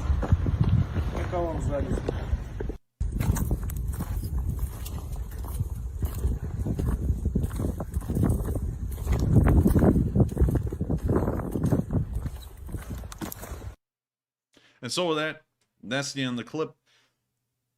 But once again, giving you an idea of what the area of Volhudar currently looks like from the destruction. And so with that, we are now going to be moving on into the next clip from the area of Volhudar, where we saw that the Ukrainians were hitting on the Russians today, and they weren't hitting on them like, damn, girl. They were hitting on them like, damn, son. Where'd you go? You went to space. But let's watch the clip. It's from Deep State. But we're going to have to mute it. Well, we're going to have to mute it, actually, because I don't know if that music is copyrighted or not. See the Russians in a trench, and there are a whole bunch of destroyed APCs.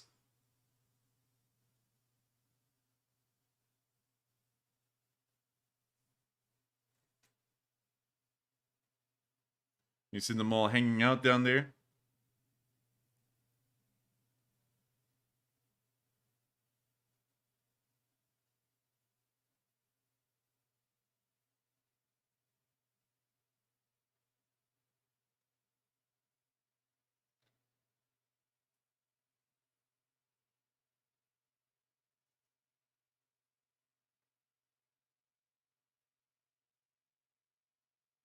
You see them hovering the bomblets right over the Russians. They're just waiting for the right moment, you know what I mean? They're dropping them, and the Russians, they're panicking. They're firing up the drone, but that's not going to help them. Right now, they're having a huddle on the 4th and 1.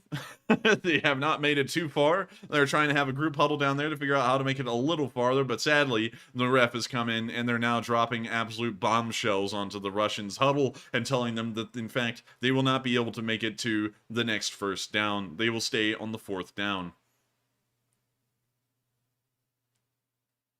I don't think that's how American football actually works, but we'll work with it like it did. Anyways, we see the drones still flying around, taking a good look at them. I mean, you see some of them are just sitting there. Some of them are rolling around. But one thing is for certain, they are all not going to be awake by the end of this video.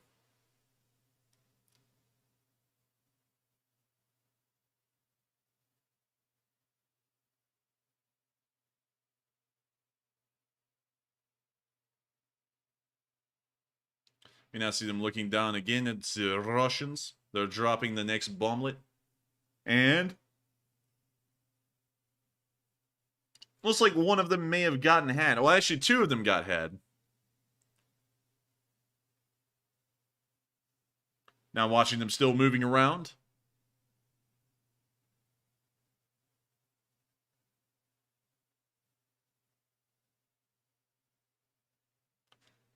The Russians are still sitting inside of this ditch. They're not having fun. Joe Dirt said, "Oh, they're sleeping together." I would agree. And I think they're sleeping together fairly well. So with that, we're now moving on to the next bit. They cut the footage to another drone. We're taking a look around on the field, and oh, it's not doing good. Now they're smoking down there. Looks like the Lucky Strike man has made it to their position.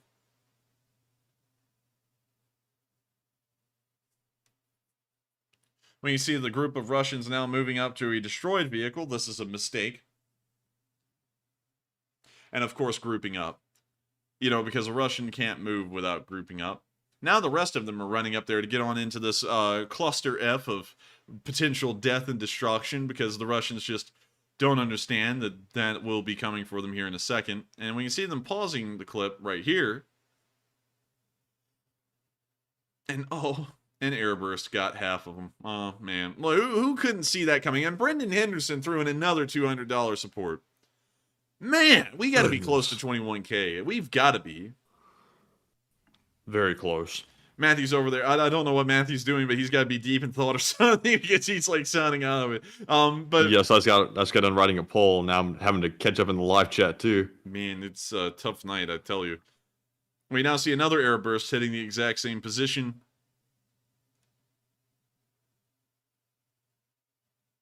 And with that, that's the end of the clip.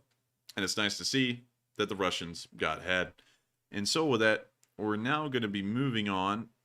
Oh, Matthew got him. I was about to go and get him. But anyways, with that, we're now going to be moving on into the next bit of news. And that's actually all the news we got from the southern front in the Zaporizhzhia area today. Now we're going to be moving on into Melitopol, where we saw that a HIMARS was able to destroy a bridge on the outskirt of the town. And so with that, here's the clip. Вот. Много рабочих погибло, именно 5 человек, еще 4 тяжело раненые, доставлены в больницу. Ну, можно вот по этому разрушенному пролету можно понять, какой разрушительной силы был удар. Здесь все просто покоцано осколками. По всей видимости, били по этому мосту именно по рабочим. The Russians complaining because they get beasted on again. And he's wearing the Wish.com airsoft helmet. He's got the whole thing going for him. And there's a glove. Just a random glove.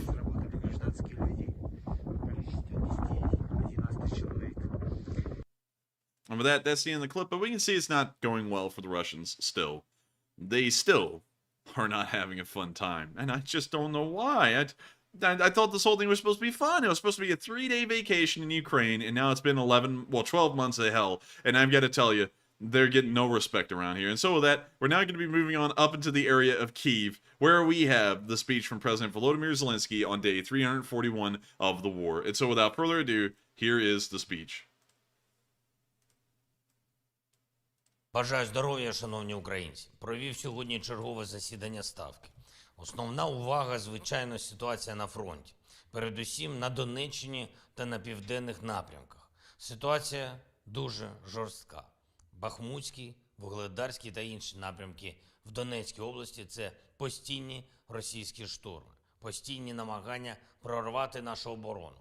Ворог не рахує людей і попри численні свої втрати зберігає високу інтенсивність атак. У деяких своїх війнах Росія втрачала загалом менше, ніж кладе там, зокрема під Бахмутом. І протиставити цьому можна лише надзвичайну стійкість і повне розуміння того, що захищаючи Донеччину, наші воїни захищають всю Україну. Бо кожен зупинений крок ворога саме там – це десятки недопущених кроків окупантів на інших напрямках. І я дякую усім нашим підрозділам і кожному воїну особисто, хто попри все зберігає позиції і відбиває ворожі штурми на Донеччині. Особливо відзначу сьогодні бійців 72-ї окремої механізованої бригади та 80-ї окремої десантно-штурмової бригади за наполегливість при виконанні бойових завдань саме там, на Донецькому напрямку. Хочу також відзначити наших воїнів на південних напрямках, зокрема 44-ту та 406-ту артилерійські бригади, а також розвідувальні підрозділи 123-ї і 124-ї бригад тероборони. Дякую за влучність, воїни, дякую за хоробрість. Головнокомандувач, командувач оперативних напрямків, міністр оборони доповідали на ставці сьогодні про характер дій ворога, про наші відповіді, про постачання боєприпасів, постачання техніки бойовим підрозділам. Керівник розвідки доповідав про те, як ситуація може змінитись найближчим часом. Робимо все, щоб наш тиск все ж переважив штурмові можливості окупанта. І дуже важливо при цьому зберігати динаміку оборонної підтримки від наших партнерів. Швидкість постачання була і буде одним із ключових факторів у цій війні. Росія сподівається затягнути війну, виснажувати наші сили. Отже, ми маємо зробити час нашою зброєю. Маємо пришвидшити події, пришвидшувати постачання і відкриття нових потрібних збройних опцій для України. Цього тижня ми маємо вагомі оборонні результати у відносинах зі Сполученими Штатами, Німеччиною, Польщею, Канадою, Бельгією, Норвегією, Італією та іншими країнами. Наступний тиждень маємо зробити не менш сильним для нашої оборони. Сьогодні я говорив також з обраним президентом Чехії Павелом, почув повне розуміння ситуації, запросив пана президента відвідати Україну і впевнений, що разом ми зможемо суттєво посилити нашу спільну європейську відповідь на російську терористичну загрозу. Сьогодні ж провів тривалу нараду з нашим сектором безпеки, СБУ та інші спеціальні служби. Посилюємо нашу державу і будемо зупиняти відповідним чином кожного, хто намагається Україну послабити зсередини. І ще одне. Сьогодні увесь день російська армія по-звірячому обстрілює Херсон. Пошкоджені житлові будинки, різні соціальні та транспортні об'єкти, лікарня, пошта, автостанція. В лікарні обстрілом поранено 2 жінок, медичних сестричок. Загалом станом на цей час є повідомлення про 6 поранених і 3 загиблих. Мої співчуття усім, хто втратив рідних від російського терору. У таких умовах, на тлі таких постійних російських терористичних ударів по наших містах, по наших селах, на тлі постійних російських штурмів, які намагаються не залишити просто жодної цілої стіни, навіть шокує, що доводиться переконувати міжнародних спортивних бюрократів відмовитись від будь-якої підтримки держави-терориста. Намагання Міжнародного олімпійського комітету повернути російських спортсменів на змагання та Олімпійські ігри – це намагання сказати усьому світу, ніби терор може бути чимось прийнятним. Ніби можна заплющити очі на те, що Росія робить з Херсоном, з Харковом, з Бахмутом, з Авдіївкою. Сьогодні направив листа пану президенту Макрону. Якраз з цього приводу і у продовження нашої з ним розмови, яка відбулась 24 січня. Готуючись до Паризької Олімпіади, ми маємо бути впевнені в тому, що Росія не зможе використовувати її чи будь-яку іншу міжнародну спортивну подію для пропаганди агресії чи свого державного шовінізму. В першій половині ХХ століття в Європі було допущено надто багато помилок, які призвели до дуже страшних трагедій. Була і вагома олімпійська помилка. Олімпійський рух і держави-терористи точно не мають перетинатись. Я дякую усім, хто допомагає захищати наших людей від російського терору. Дякую кожному і кожній, хто хоробро захищає Україну в лавах наших сил оборони і безпеки. Світла пам'ять усім, хто боровся за незалежність і цілісність України в бою під Крутами та в кожній іншій битві, які допомогли нашому народу зберегтися і здобути свою власну державу. Слава Україні! And with that, that's the end of the speech from President Volodymyr Zelensky here on day 341 of the war in Ukraine, and that wraps up our news segment on tonight's stream. Thank you all so much once again for watching up till this point, and if, of course, make sure to subscribe, make sure to like, and also make sure to comment in the live chat or when this becomes a video. Usually, commenting once this becomes a video is really helpful because it helps to improve the analytics on it. So if you want to help this channel reach out a little bit further and more people to see it, make sure to comment once the stream goes up as a video. But before we move on into our question segment, tonight's been insane. $20,000 raised, mostly from Spencer. If we're honest, it's mostly from Spencer. Half of it's got to be from Spencer. A good 1/4 of it is due to Spencer tonight. Very, very crazy. I mean, absolutely insane. But of course, while we thank Spencer heavily for the massive amount of support that he gave, and we've rarely ever seen anyone give that kind of support. That puts him up in a category on the levels of Narya and Mark Slavokraini. It's getting up into that category. I've got to, of course, thank everyone so much once again who has been helping this channel to reach our fundraiser goals every single time we've set them. We have never failed to reach a fundraiser goal over the course of this entire channel. And tonight, we were actually saying before the stream, Matthew and me were like, it's probably not going to be that big of a support. It's been a really long time, and that would be understandable because we've run, I believe, around 50 of these fundraisers at this point.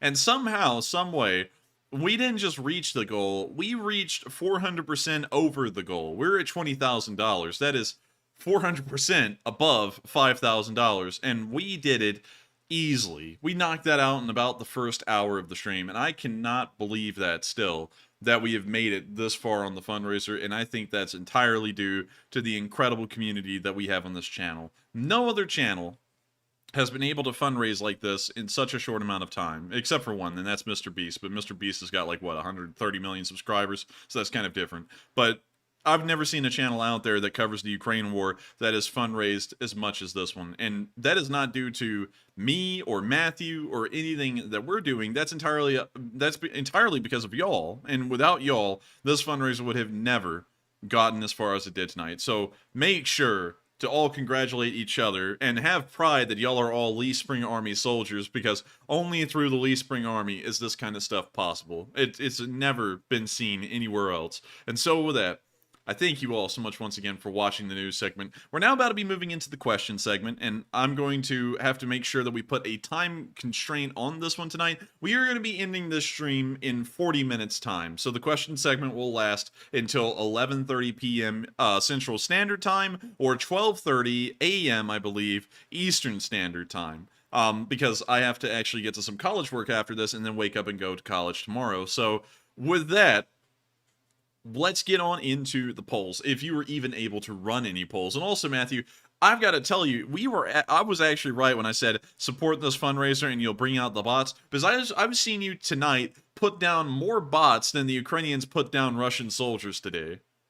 I can tell you, in the ballpark, I've taken down 45 or so bots tonight. Like, it's been insane how many bots there's been, on top of everything else. And I have run polls, by the way. I've actually gotten to run a full 3 of them. Man, really? I haven't even noticed. Like, that's why I've been so silent over here. I've been like going full speed ahead over here.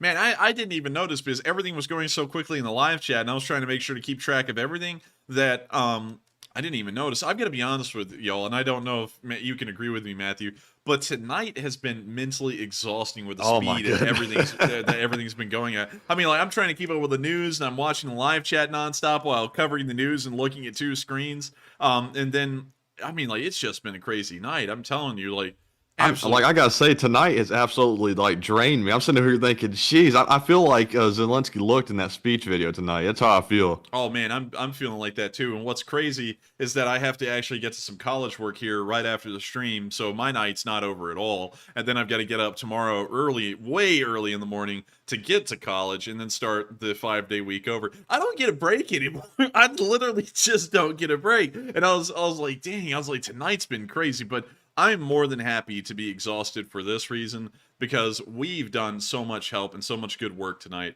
that it's definitely worth being a little tired and having this just mentally drain the both of us. But with that, let's get on into the polls and let's see what people have been thinking. All right, and also we are so close to 21,000. I think we're $100 away, like Tom said. So almost about to hit 21,000. And honestly, I didn't expect that tonight. That is well beyond my expectations, and we're going to cover those top donors in just a second. But the very first poll says, are the Ukrainians trying to bait the Russians into a fake Ukrainian offensive? It looks like 52% said yes, it appears so, 35% said unsure, and 12% said no, I don't think so. And on this one, I'm going to say unsure, because Ukraine is waiting on a new shipment of tanks from the West, from the UK, the US, and also Germany. I don't think that simply because the tanks are old, we can conclude that it's a fake offensive, although it could be, but I would say it's a little inconclusive. But Enforcer, what would you say? I would say I'm going to be a little unsure on that one as well, for pretty much the exact same reasons. And so with that, I hope I addressed that. That was probably the shortest address I've ever given to a poll, but I pretty much just agree with you on that exactly. So with that, we are on to the next one. All right, and let's see here. Let me grab that bot. That makes probably like the 47th or 48th bot tonight. So that one is gone. But the second poll we have says, do you believe that a red line still exists with Russia and the West? It looks like 53% said no, there is no red line anymore. 12% said unsure, and 34% said yes, the line hasn't been crossed. And on this one, I'm going to surprisingly have to say the line hasn't been crossed yet. Russia still has, allegedly, a nuclear capability, if they even work. So that would be the line in my mind that could be crossed. But I'm not sure what would make them do or cross it. But Enforcer, what say you? I would have to say that we have almost crossed every single line that the Russians have ever laid out. They've laid out one on everything, and we've crossed them all, except for one, and that's to send aircraft. So I would say there really isn't any red lines anymore. It's just a symbolic thing of finally tearing down this final red line, and, then that's it. They said no tanks in Ukraine, no tank support, can't give tanks, and then everyone started giving tanks. They said can't support them at all, and then we started supporting them. You can't put sanctions on us because that might as well be a declaration of war, and we'll treat it that way. We put sanctions on them, they didn't do anything. So this is pretty much... It pretty much shows there is no real red line. That's all just talk from the Russians, as usual. And so with that, I hope I addressed that poll fairly well. And let's get on into the third one. All right. And before we get into that one, thank you, Derek. You put us over that $21,000 mark. So tremendous. Thank you very much for that. That is crazy. And guess what? I'm going to muster up the energy for it. Oh, and it cut out. I hope that one didn't cut out. But with that one made through. But with that, let's get on into that final poll. All right, and the final poll says, As of 2023, experts estimate it will cost $1.1 trillion to rebuild Ukraine. What is the best option? It looks like 54% said use seized oligarch assets to pay, 4% said unsure, 32% said force Russia to pay damages to Ukraine, and 9% said encourage Western investment in Ukraine. And on this one, I think we looked last night, and I think 30 billion is what we've seized thus far from the oligarchs during the entirety of the war. So that is sadly just a drop in the bucket if that figure is accurate. So I don't think that's going to be the best option. Forcing Russia to pay damages, it depends on what state Russia is in when the war concludes. If Russia has a new government by then, it might be possible to make that happen. But if they don't, it might be pretty hard to make that work. So I'm going to have to go with the 9% option that said encourage Western investment in Ukraine. I think after the war is over, Ukraine will be a hotbed for investment and a very good opportunity to modernize Ukraine on the bright side of the very bad situation. But Enforcer, what say you? I say GDP of Poland. And then I also say the GDP of Lithuania. And then I also say the GDP of Latvia. All right, so, ladies and gentlemen, kitties, and all y'all, whoever are out there, I'm so freaking. Anyways, I'm not gonna say that. We're gonna power through. Polish GDP skyrocketed, went from around 60 billion to now it's around 679 billion. Progress. GDP of Estonia went from 4 billion to now it's up to 37 billion. Progress. GDP of Latvia from around 5 billion, well 5.8 billion, up to around 39.85 billion. Progress. GDP of Lithuania, it went all the way from 7.8 billion to around 66 billion. In all of these countries, all of them have either joined the European Union or joined NATO, and all of them have seen an economic increase in their GDP by nearly tenfold. Or I guess you could say 1,000% economic increase in size over the past 30 years. That is incredibly impressive for most countries. And if you look at the GDP of South Korea, GDP of South Korea, you see right here, they started off at the 1990s at a GDP of $330 billion, and now they've grown to 1.8 trillion. So let's divide that, 3, 6, 9, 12, 15, 18. So their economy has grown 6 times in size from 1991, but that's not as fast as all of the Eastern European countries that broke away from the Soviet bloc, which have increased nearly 10 times as fast as they were in the 90s. So if that shows us anything, it shows that Western investment is the true key to growing an economy quickly. And if we look at the GDP of Ukraine, we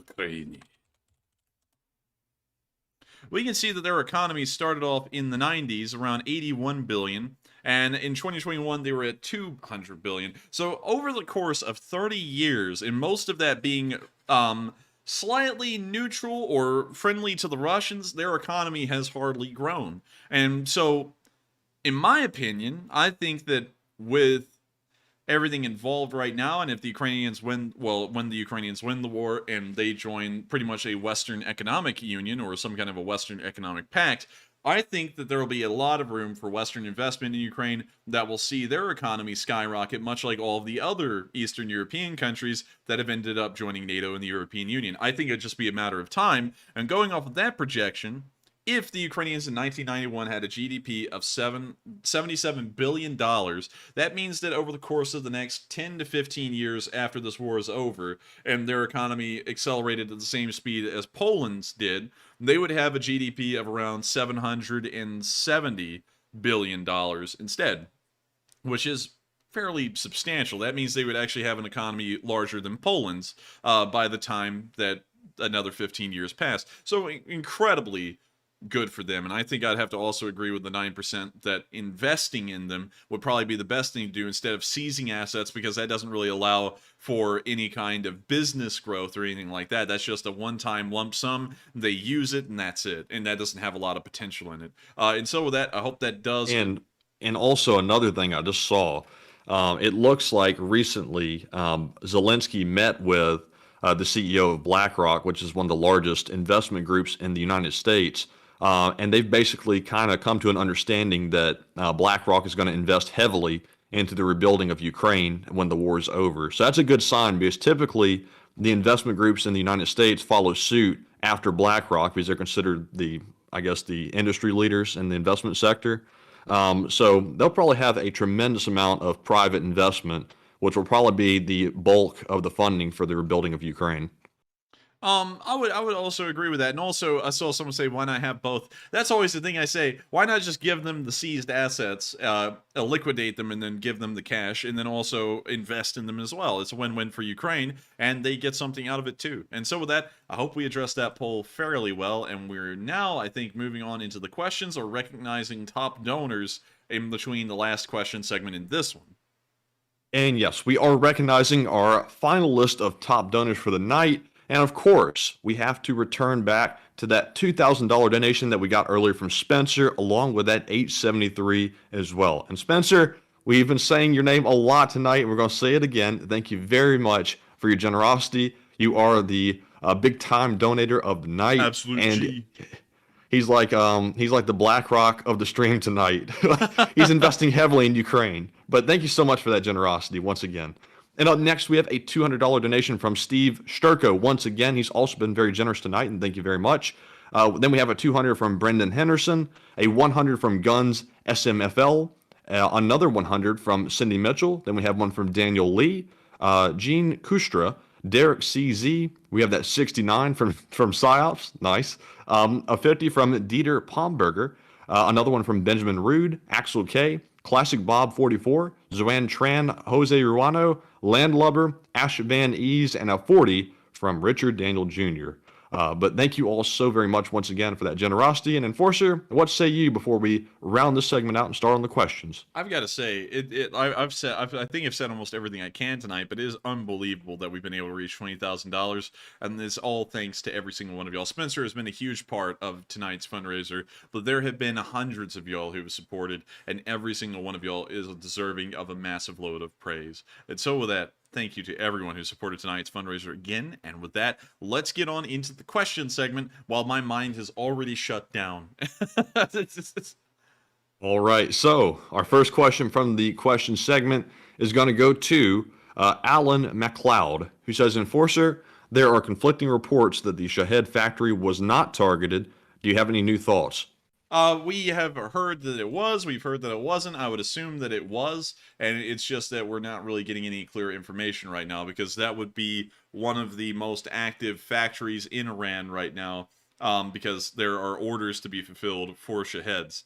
So with that, I hope that does address that fairly well, in my opinion, but we don't really have a clear answer on that right now, so take it with a grain of salt. And with that, we are on to the next one.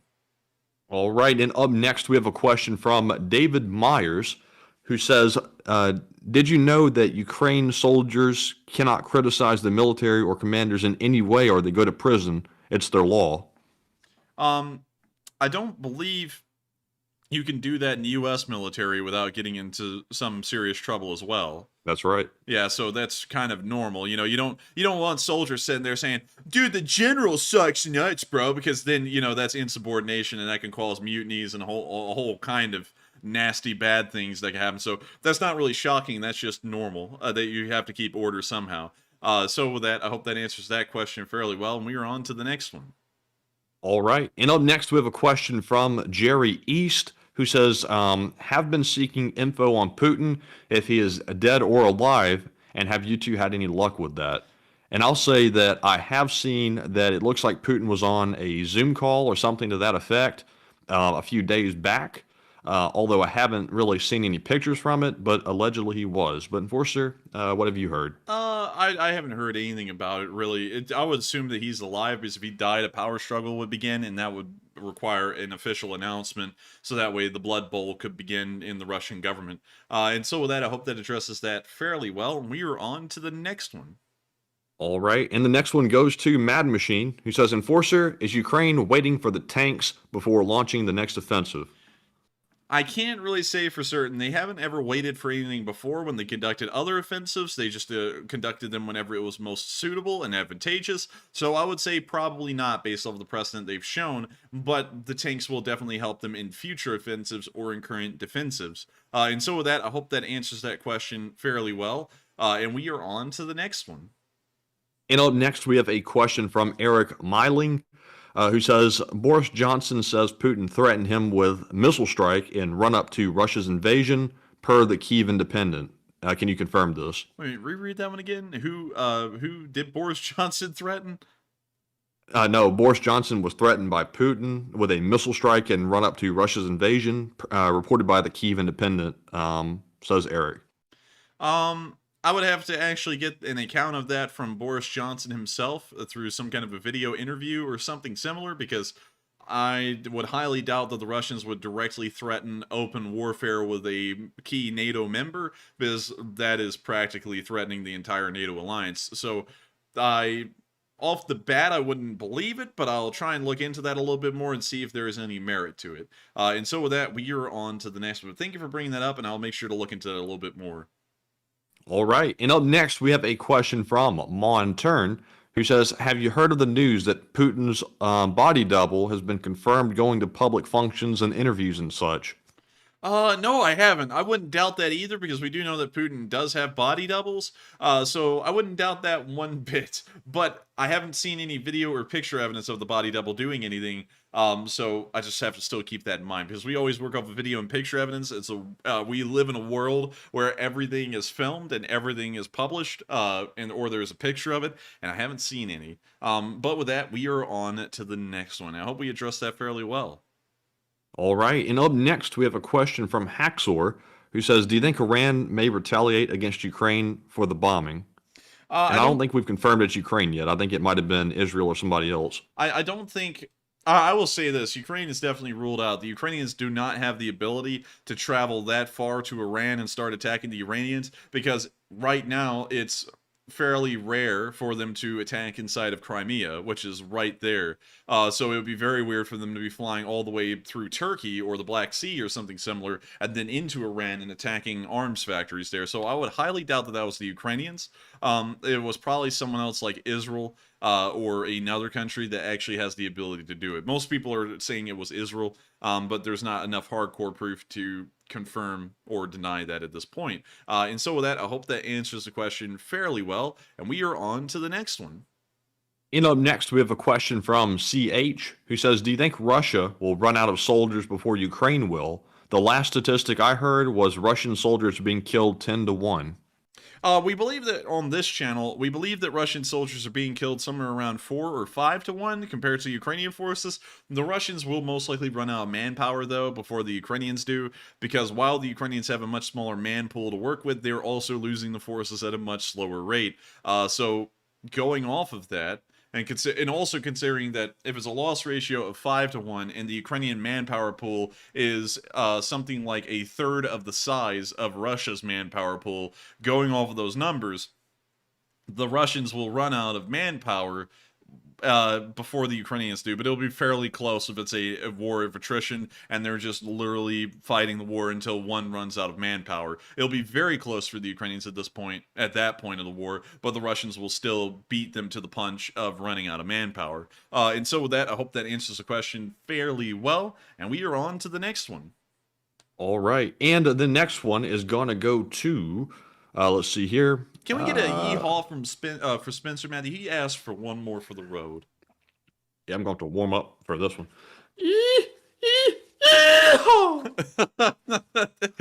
And I hope that's what you're looking for, Spencer. And with that, I think we are now on to the next one. And also, thank you once again for supporting the fundraisers as much as you did tonight. Yes, indeed. And also, good night to you, because it looks like he's getting off for the night. And we'll see you on Tuesday. And also, let's see, I saw a question from the live chat that I didn't have in the spreadsheet yet from Mr. Me, who says, you can crap talk the president of the United States as a civilian, can't you? And does that right go away if you join the military? And yes, it does, because once you join the military, you're governed by the UCMJ, and you don't have the same rights as a civilian at that point. But Enforcer, would you like to weigh in? Yes, that is true. And also, some people in the military, because, I have a lot of friends in the military, they have their own political opinions, and of course, they always talk about them. And some people either, like the current sitting president, and I'm talking about presidents as a whole, because this also applies to the two prior presidents. They either like the presidents or they dislike them, and they'll say that, but when they're actually on duty and they're doing a job, it's not really a good thing to sit there and say, I hate my commander-in-chief, regardless of who the president is, because they're the ones who are technically in charge of the military, and what you're pretty much saying is, I don't like the general in charge, I think he sucks and I hate him. And in the military, that it practically may as well be the cardinal sin that you could pull in peace or wartime, is to say that you have no faith or confidence in your current commander. And so with that, I hope that does address that fairly well. Matthew's also correct. That does go into the United States Code of Military Justice, the United States Military Code of Justice, something like that. It's like the USMCJ or something similar. But with that, we are on to the next one. And real quick shout out to Greg Parsons, who puts in a 50 Canadian to the fundraiser. And thank you very much, Greg, for that generosity, and we appreciate it very much.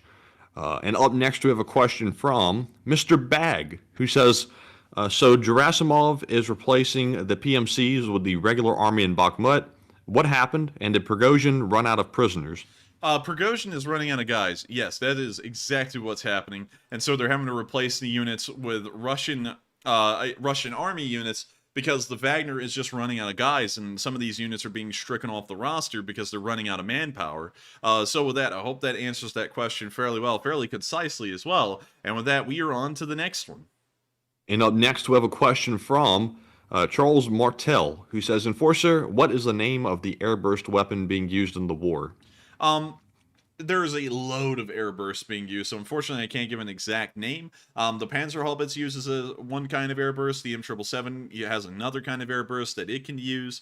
There are loads of them, so there's not an actual name that I can come up with, and right now the name of that ordnance is slipping my mind. And so with that, I hope we answer that question fairly well, but there's a wide variety of them. What really matters, though, is that there are 3 different kinds of ammunition for the artillery, and this is really all it comes down to. High explosive, airburst, or laser guided. And really beyond that, the classifications of them don't really matter much unless if you're like trying to get into hair splitting and compare pieces. But those are the main 3 kinds. And so with that, we are on to the next one. And the next one goes to Mad Machine, who says, could the U.S. launch a mass Tomahawk missile swarm attack on the Orcs military infrastructure to bring about the end of the war? They could, but that would actually bring about probably a nuclear onslaught, which is pretty scary in its own right, because we always have to remember the Russians have backed into a corner that they can't escape from, will use the nuclear weapons, and so we don't really want to get them into that position, because then we're not really going to be creating a 2-dimensional end to the conflict. We're creating a brand new one that will probably be a lot shorter, but a lot more devastating. So with that, I hope that answers the question fairly well. Hypothetically, we could. And with that, we are on to the next one. And the next one goes to Riddle Me This, who says, what do you think about Russia's answer to the Abrams and Leopard 2 tanks, which is their new remote control tank? I think it's stupid. If they can't even sort out the problems on the T-14 Armada, why in the world would a remote control tank work at all? And also, if it's remote controlled, are the operators just sitting in a field and they just get hit by an airburst shell and they're dead? I mean, like, I don't really get the concept behind the RC tank, and I think it's not really going to be anything impressive. Also, on top of that, considering that that isn't really the counter to the Abrams, their counter to the Abrams right now is the T-90M.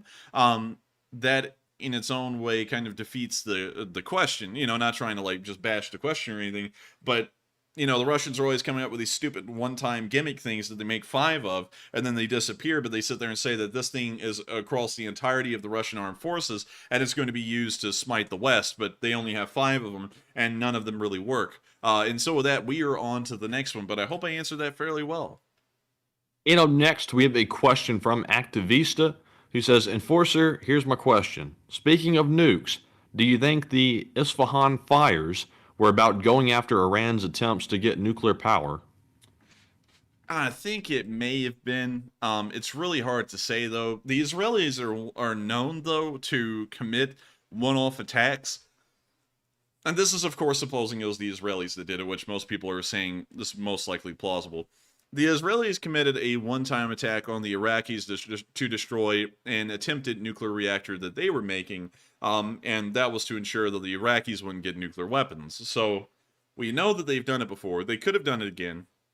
The historical precedent's there, but we just don't have enough proof or information to say if it really did happen or not. And so with that, I hope I addressed that the best I can.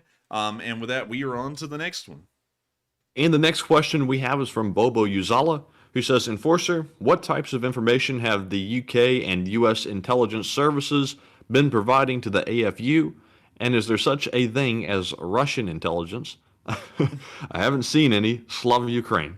And great question. There is really no such thing as Russian intelligence, both in the literal and figurative form. As far as the information that's been provided by the United States and the United Kingdom, satellite footage is probably been the #1 source of information that we provided to them. We've also probably provided them on briefings of what units they're going up against and what to expect from each division. We've probably also been giving them some strategic advice on how to fight battles in the abstract to defeat the Russians as best as possible. And also we have been providing them with more, I guess you could say, training and implements of Western doctrine to make their fighting forces a little bit more effective when countering the Russians. So that's been most of the information that we provided. It hasn't been anything special or magical, you know, like most people would think that an intelligence agency would deliver. It's usually fairly mundane stuff, but it's stuff that you wouldn't know unless if you had been in the weeds and trying to figure out how exactly the Russian military worked. And that's most likely the information we've been given. And so with that, I hope that answers the question fairly well, and we are on to the next one. And also, I love the jab at the Russians there about them having no intelligence. They don't. Funny. But anyways, up next we have a question from Value Radar, who says, are there any clues as to when the F-16s will arrive in Ukraine? Unfortunately, there isn't, because we haven't even heard the official announcement that they will be sent. So right now, it is on hold indefinitely. And so with that, I hope that answers that question fairly well, and we are on to the next one. All right, and up next we have a question from Winnebago, who says, Enforcer, how close are we to using high-powered lasers for things like transcontinental missile defense? I'd be shocked if that's not the Space Force's first successful mission. Unfortunately, I hate to say this because it's a really good question. I'm going to have to declare ignorance on that one because I don't really know much about those programs and what's been going on in that regard. And so I feel like I'll be totally out of my league to even try and answer that, unfortunately. But with that, we are on to the next one. I'm very sorry I couldn't answer that because usually I try and have an answer, but on that one, I'm completely lost. All right, and up next we have a question from the live chat from Yusuf A, who says, will the attack on Iran push Russia and Iran closer together, such as giving and selling the S-400 to Iran and or more units in Syria? I think it's not really going to do much in context of pushing the Iranians and the Russians closer together. They are about as close as they can get right now. So I don't think it's going to change much. I think that the Iranians are just going to get spooked, though, that most of their arms factories in the west of the country got blown up.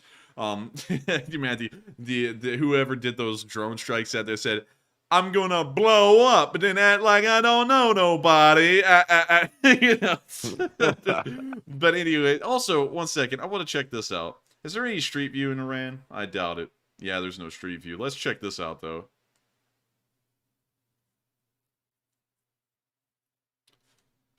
Hey, is that the research facility right there? Hey, look, it's the sodium reactor. Also, look how like the grass is growing through the pavers. Like, this crap looks like something you would see at a lower end Alabama public school, like the one we went to, where like all the sidewalks had like grass growing over them and stuff. Also, these guys are wearing black like they're like some kind of assassins here. Like they're about to be like, we have to pull a hit on them. Aladdin Mobile Market?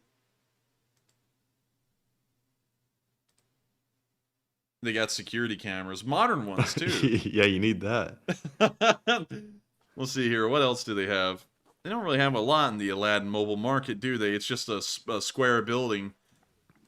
Guards of the Governors? Why in the hell does that sound like something like Knights of the Brotherhood or something like that you would see in America, like a biker gang, the Guards of the Governors? Not really an impressive town, I'd have to say. What's this? Wait a minute. They have Santa Claus in Iran? Oh, no. What the hell is this? Oh my god, that is cursed. That's Western, too. Yeah, that's Western. Look, it's Tarzan. So is this. Oh, my goodness. Oh, goodness. What? Disney. Oh, well, whatever. You know, it's fair use. Oh, look. Oh, my God, Matthew. They ripped off the Tasmanian Devil. They did that typical, like, elementary school, like, make the cartoon character look like a hard gangster or something. They did that to the Tasmanian Devil. They sure did. Man. Oh, my God. Look, it's Nemo, but he's zooted on weed. He's wearing the baseball cap backwards and everything.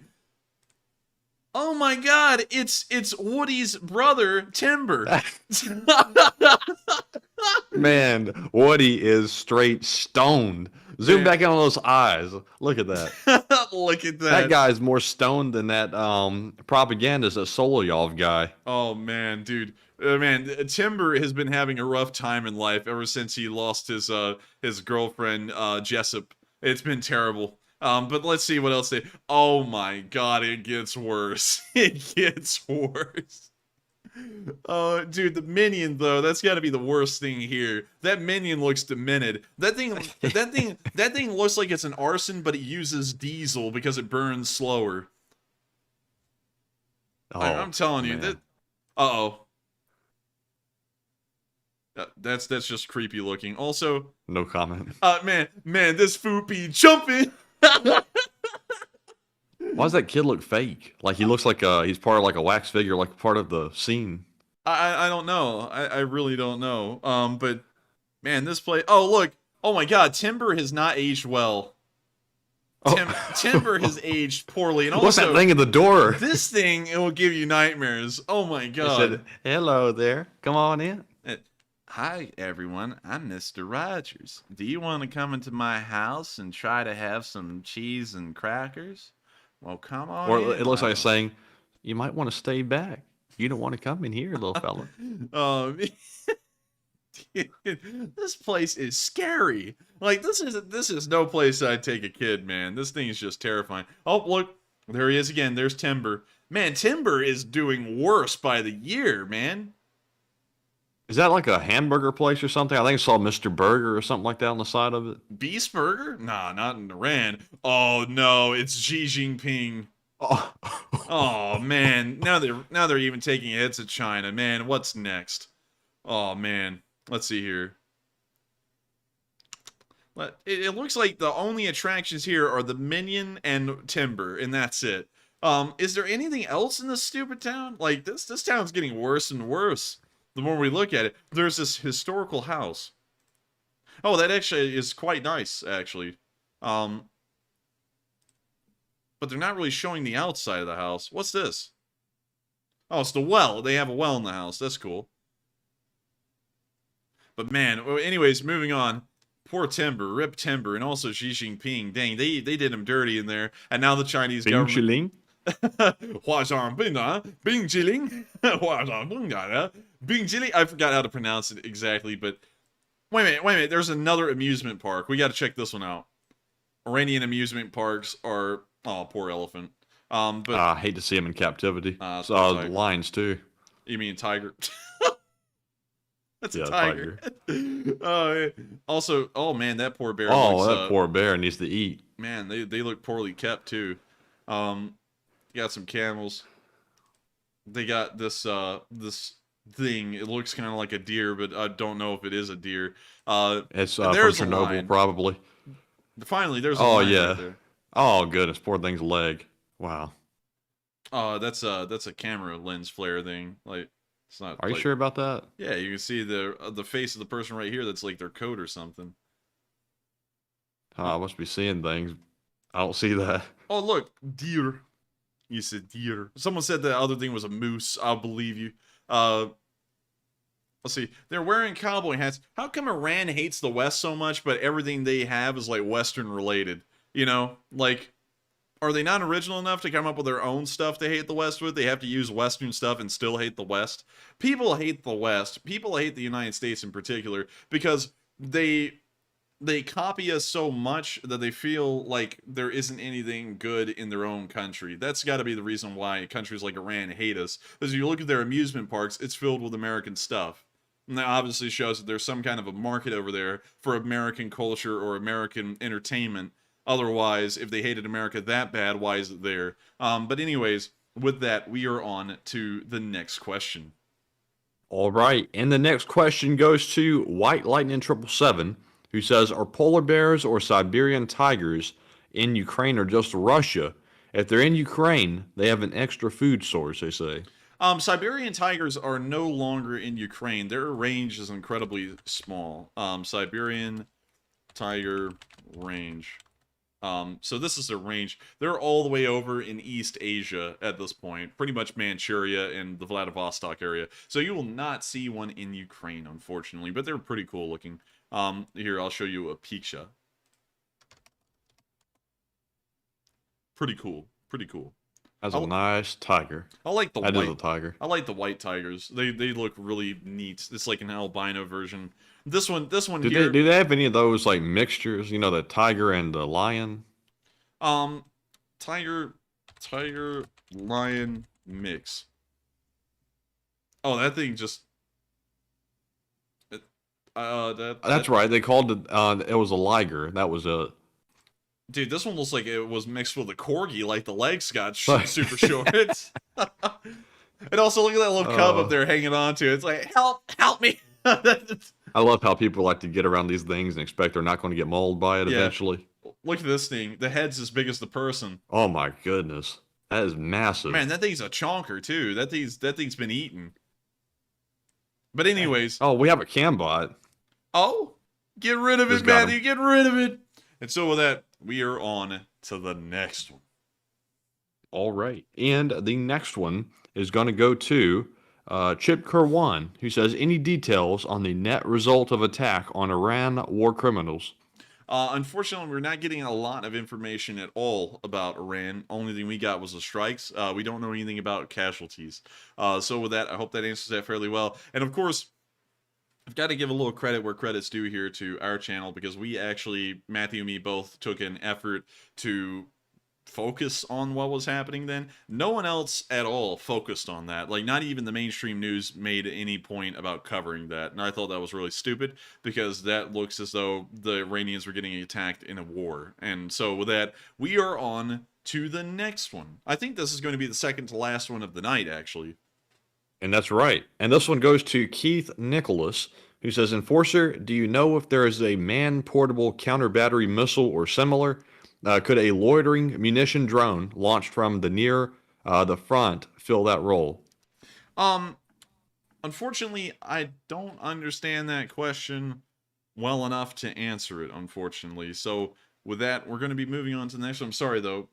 I think either my brain isn't working or something, but for some reason I'm not mentally processing that one. And so with that, we are... Yeah, the minds are going. My mind is like left. I'm just reading mindlessly at this point. I'm not even thinking. And you know what's fun, Matthew, is that I'm having to think, and I'm not, like, I can't. You better think. Well, I bet there's a man in this room, and he has a knife at my neck. He's making me answer the questions. But anyways, let's get on to the That's final. a joke. That's a joke, by the way. For legal reasons, that's a joke. Don't freak out. There is no one in the room.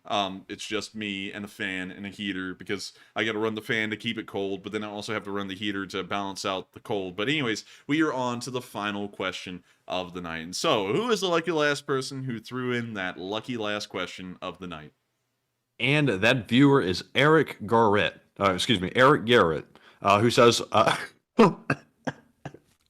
sorry, Eric. He says, what is going on with the U.S. Lend-Lease? What's going on with the U.S. Lend-Lease is that we're sending equipment over, the Ukrainians are using it, and when the war ends, either they will buy the stuff or we'll take it back. And so with that, I hope that answers the question fairly well. That's a very broad one, so I hope that answer is what you're looking for. And so with that, we are going to be rounding out tonight's stream. I thank you all so much once again for watching. Make sure to like, comment, and subscribe. And we reached 21,000 US dollars raised. Over that, actually. We're over 21,000. But I got to thank y'all so much, once again, for helping this fundraiser to get all the way up to 21,000. It's absolutely unbelievable to think we made it that far. And, of course, I will see you all on Tuesday to cover the next 48 hours of the war in Ukraine. Good night. Take care. Stay safe. Good luck. And Slava Ukraini. Slava Ukraine.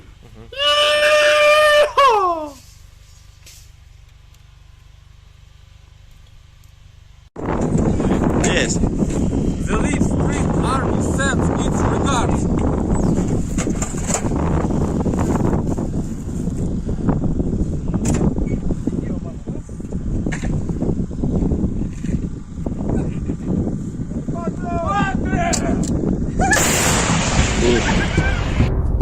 Ще не вмерла України ні слава, ні воля. Ще нам, браття українці, усміхнеться доля. Згинуть наші вороженьки, як роса на сонці. Запануємо ми, браття, у своїй сторонці. Душу й тіло ми положим за нашу свободу і покажем, що ми браття козацького роду. Душу й тіло ми положим за нашу свободу і покажем, що ми браття козацького